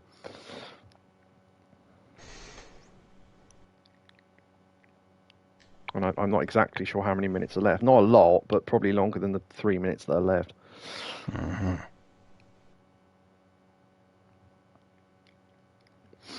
So yeah, he's giving us the level 4 card, which will help us unlock a load more doors, including the ones that were on the way in. So that's handy. The ones that you had to get through the gas for. Okay, I can see again. Right. Notice the sound. Yeah. You're not in pain, are you? Huh? You feel okay? Nothing bothering you? What's wrong? Getting all friendly all of a sudden. No, nothing. I'm glad you're okay. You're strange. I'm a little nervous. Everyone else I've saved suddenly dies. You're bad Good point. luck. Forget it, Doctor.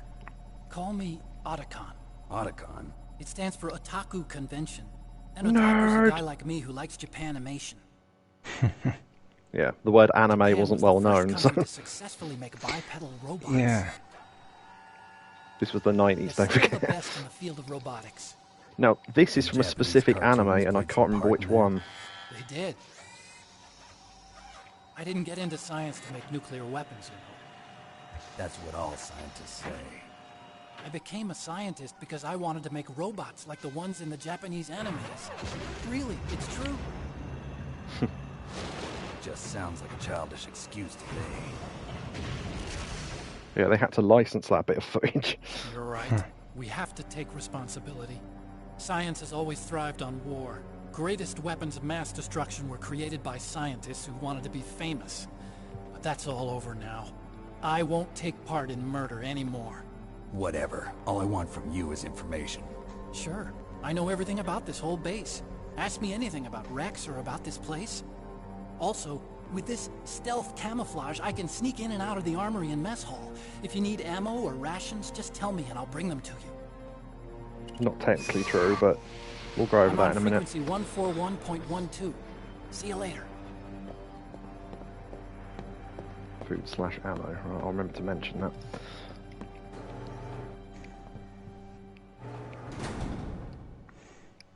Okay. Yeah, I don't know the name of that anime, unfortunately. Fill up, and we get another boost in all our capacities, because we beat another boss. Right, any questions about that you can think of?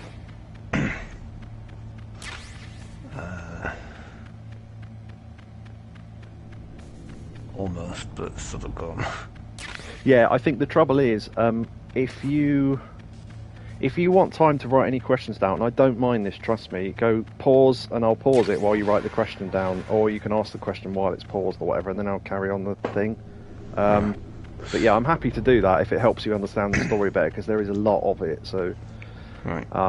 Yeah, the only two things I wrote down were the whole food and ammo thing where he says I can get them for you anytime you want. That isn't true. People got confused by that and phoned him up and said, can I have more rations? And he just talks to you about the base or whatever. And it's like, yeah, he'll bring you stuff if you really need it, but only in a specific point in the game, so it's not always. The only other thing I wrote down was he mentions Rivermore National Labs.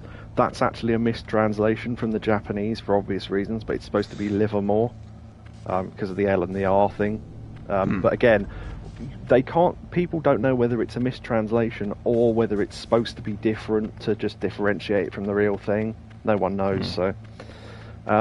yeah, hold on, that is a PS1 with a controller. It looks like one. Yeah. Speaking of which, I think that's supposed to be something as well, unless that's a cardboard box. It's kind of hard to tell, but looks like a machine. Yeah, with a cassette deck. Yeah. But yeah, you can now go around and destroy any Windows or computers that weren't destroyed the first time round, I think. You don't have to, it's just funny. The other things in this are, in the GameCube remake, there is a Yoshi sitting there, with a Mario stood next to him. That is a poster for the anime we just saw a clip of, which I don't know the name of. It is a real anime, though, so... And that is a poster for Police Noughts, which is the Kojima game that came out before this. So, Police Noughts is where the do thing comes from in the... oh, that might be Snatch. I always mix up Police Noughts and Snatcher, because they're both Kojima games and they're both similar themed. But in one of those, and also Meryl Silverberg appears in one of those, which is the basis for the Meryl in this. They're not the same person because they're two different worlds, but just thought I'd mention that. Anything else about this office while we're still here? Because I don't think we ever come back here. You can knock over chairs if they didn't get knocked. Oh yeah, there you go. There's a chair. No. Let's see. Just for a laugh. No. I thought you could knock over the chairs. Maybe that's only during the fight. I don't know. Or it has to be... Maybe a grenade will do it. Yeah, there you go. There you go. So, yeah, you can damage all the screens if they haven't been damaged, but because the ninja flies around, and every time he does that thing where he shoots out the energy barrier near the end, it basically destroys everything around him, so... Which is why he goes here, there, and then in the middle, which basically guarantees destroying everything. The fight never has to come over here, so these windows can stay intact, like that one, for example, but that one is walk-throughable, because it obviously got smashed during the fight somehow. Yeah, he can teleport to a number of different places during the fight. Here is one of them. This is a difficult one to see, because, you know, there's a computer right next to him. Yeah.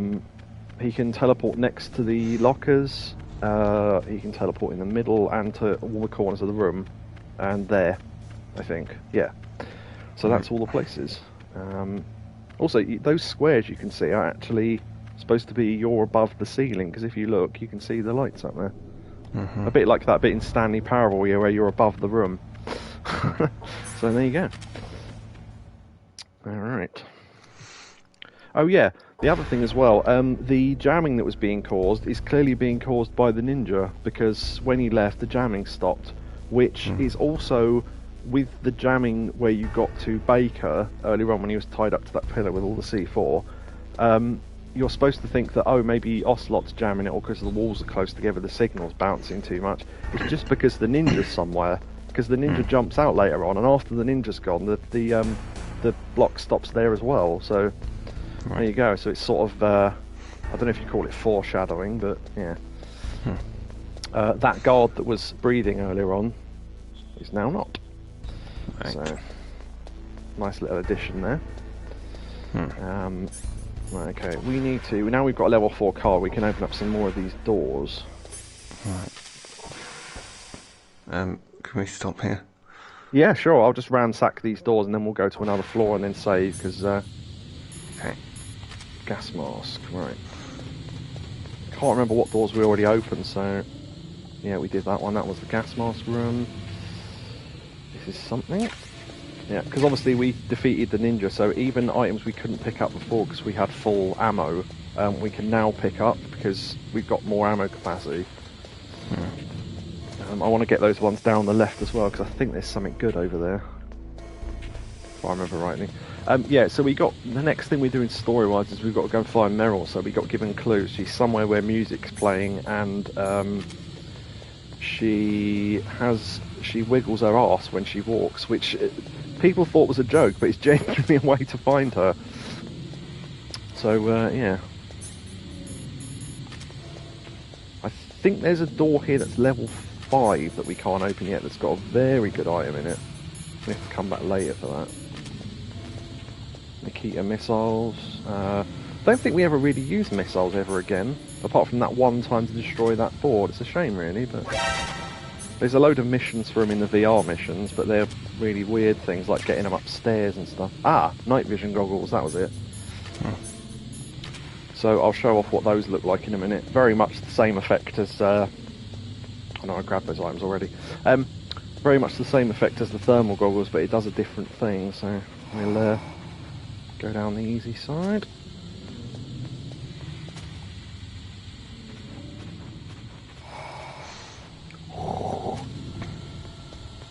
Does it make everything green as well? Indeed it does. Yes, good guess. I will show you it momentarily. And if you're thinking, oh, yeah, there must be a big long section later on where you need those, the section where it's possibly dark enough to use them is about 40 seconds long. So again, I don't know. Maybe you were meant to use them for other things and they never got round to it, but there you go. It's a bit awkward here because it's already quite bright. In dark areas this looks a lot better, but yeah, it's almost fucking blinding at the moment. That is why I was trying to do something off in a stream like this for ages. I needed the thermal goggles on for ages, and after a while I had to unequip them because it was in my eyes. So yeah. Alright, let's go to where do we want to go? Basement 1, I think. Because that music, I forgot to mention when we were on basement 1. So this music playing in the background right now is just atmospheric music. There was weird music playing on basement 1, which is the music you hear in the background of the codec, which is supposed to be your clue as to where to go. But I forgot to mention or point it out, so that's where we're going now. So if you hear this music when we land...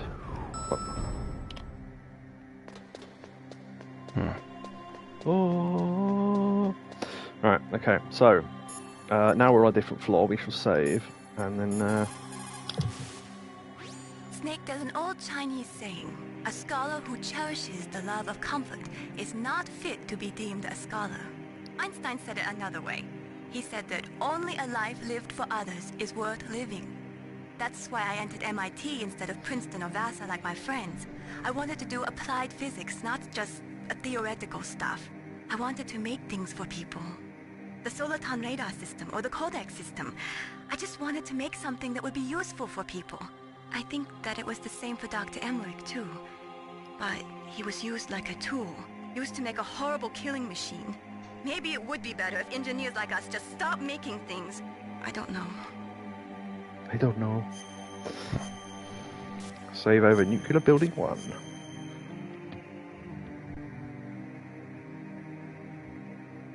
Uh-huh.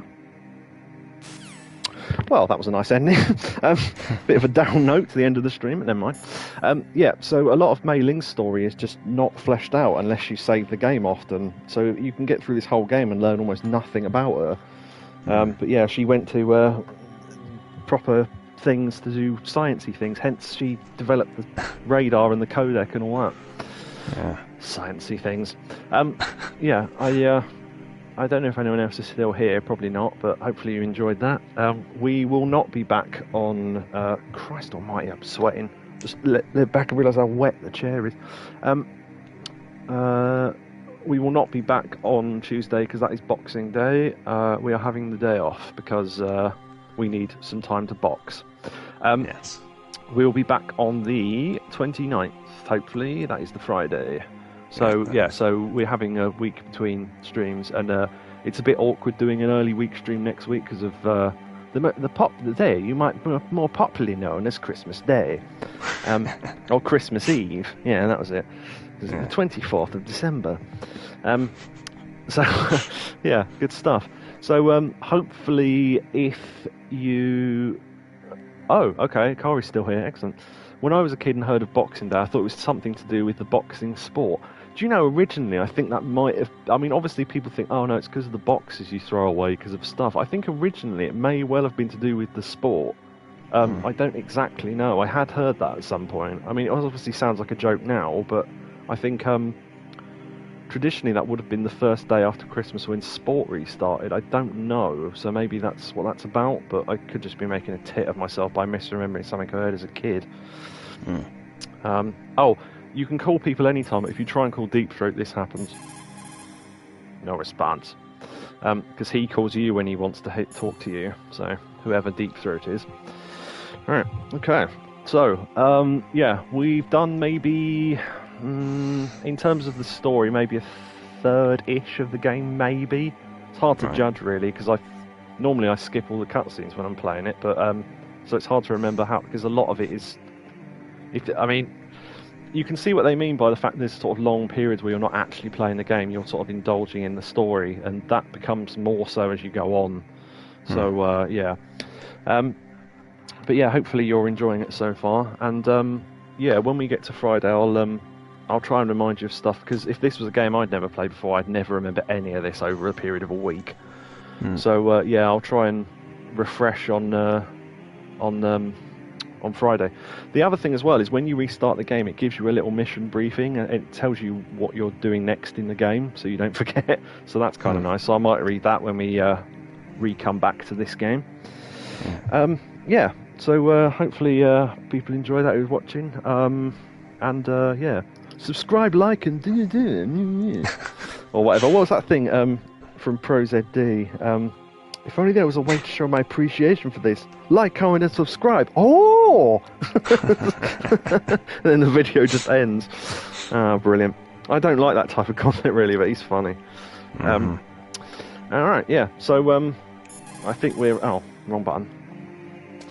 Is there anything I can do here that would be amusing? Oh, actually, just before we end the stream...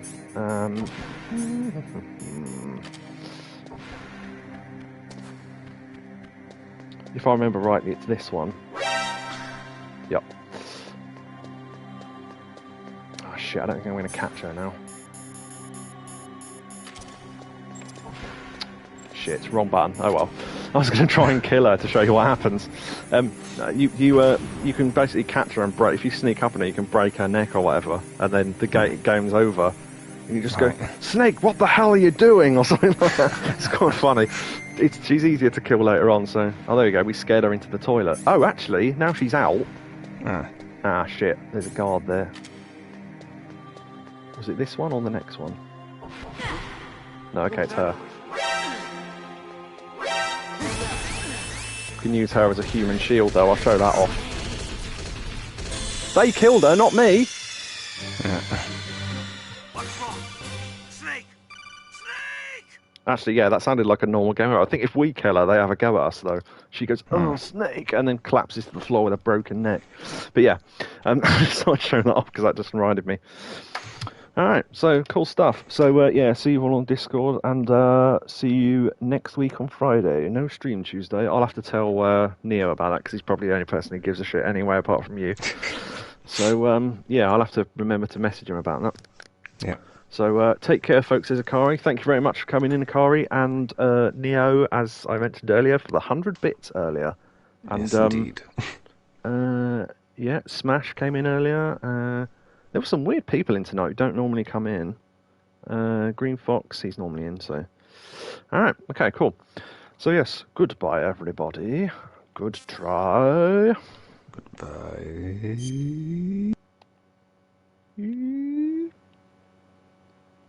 Okay, I pressed the wrong button like 3 times. What am I doing? No.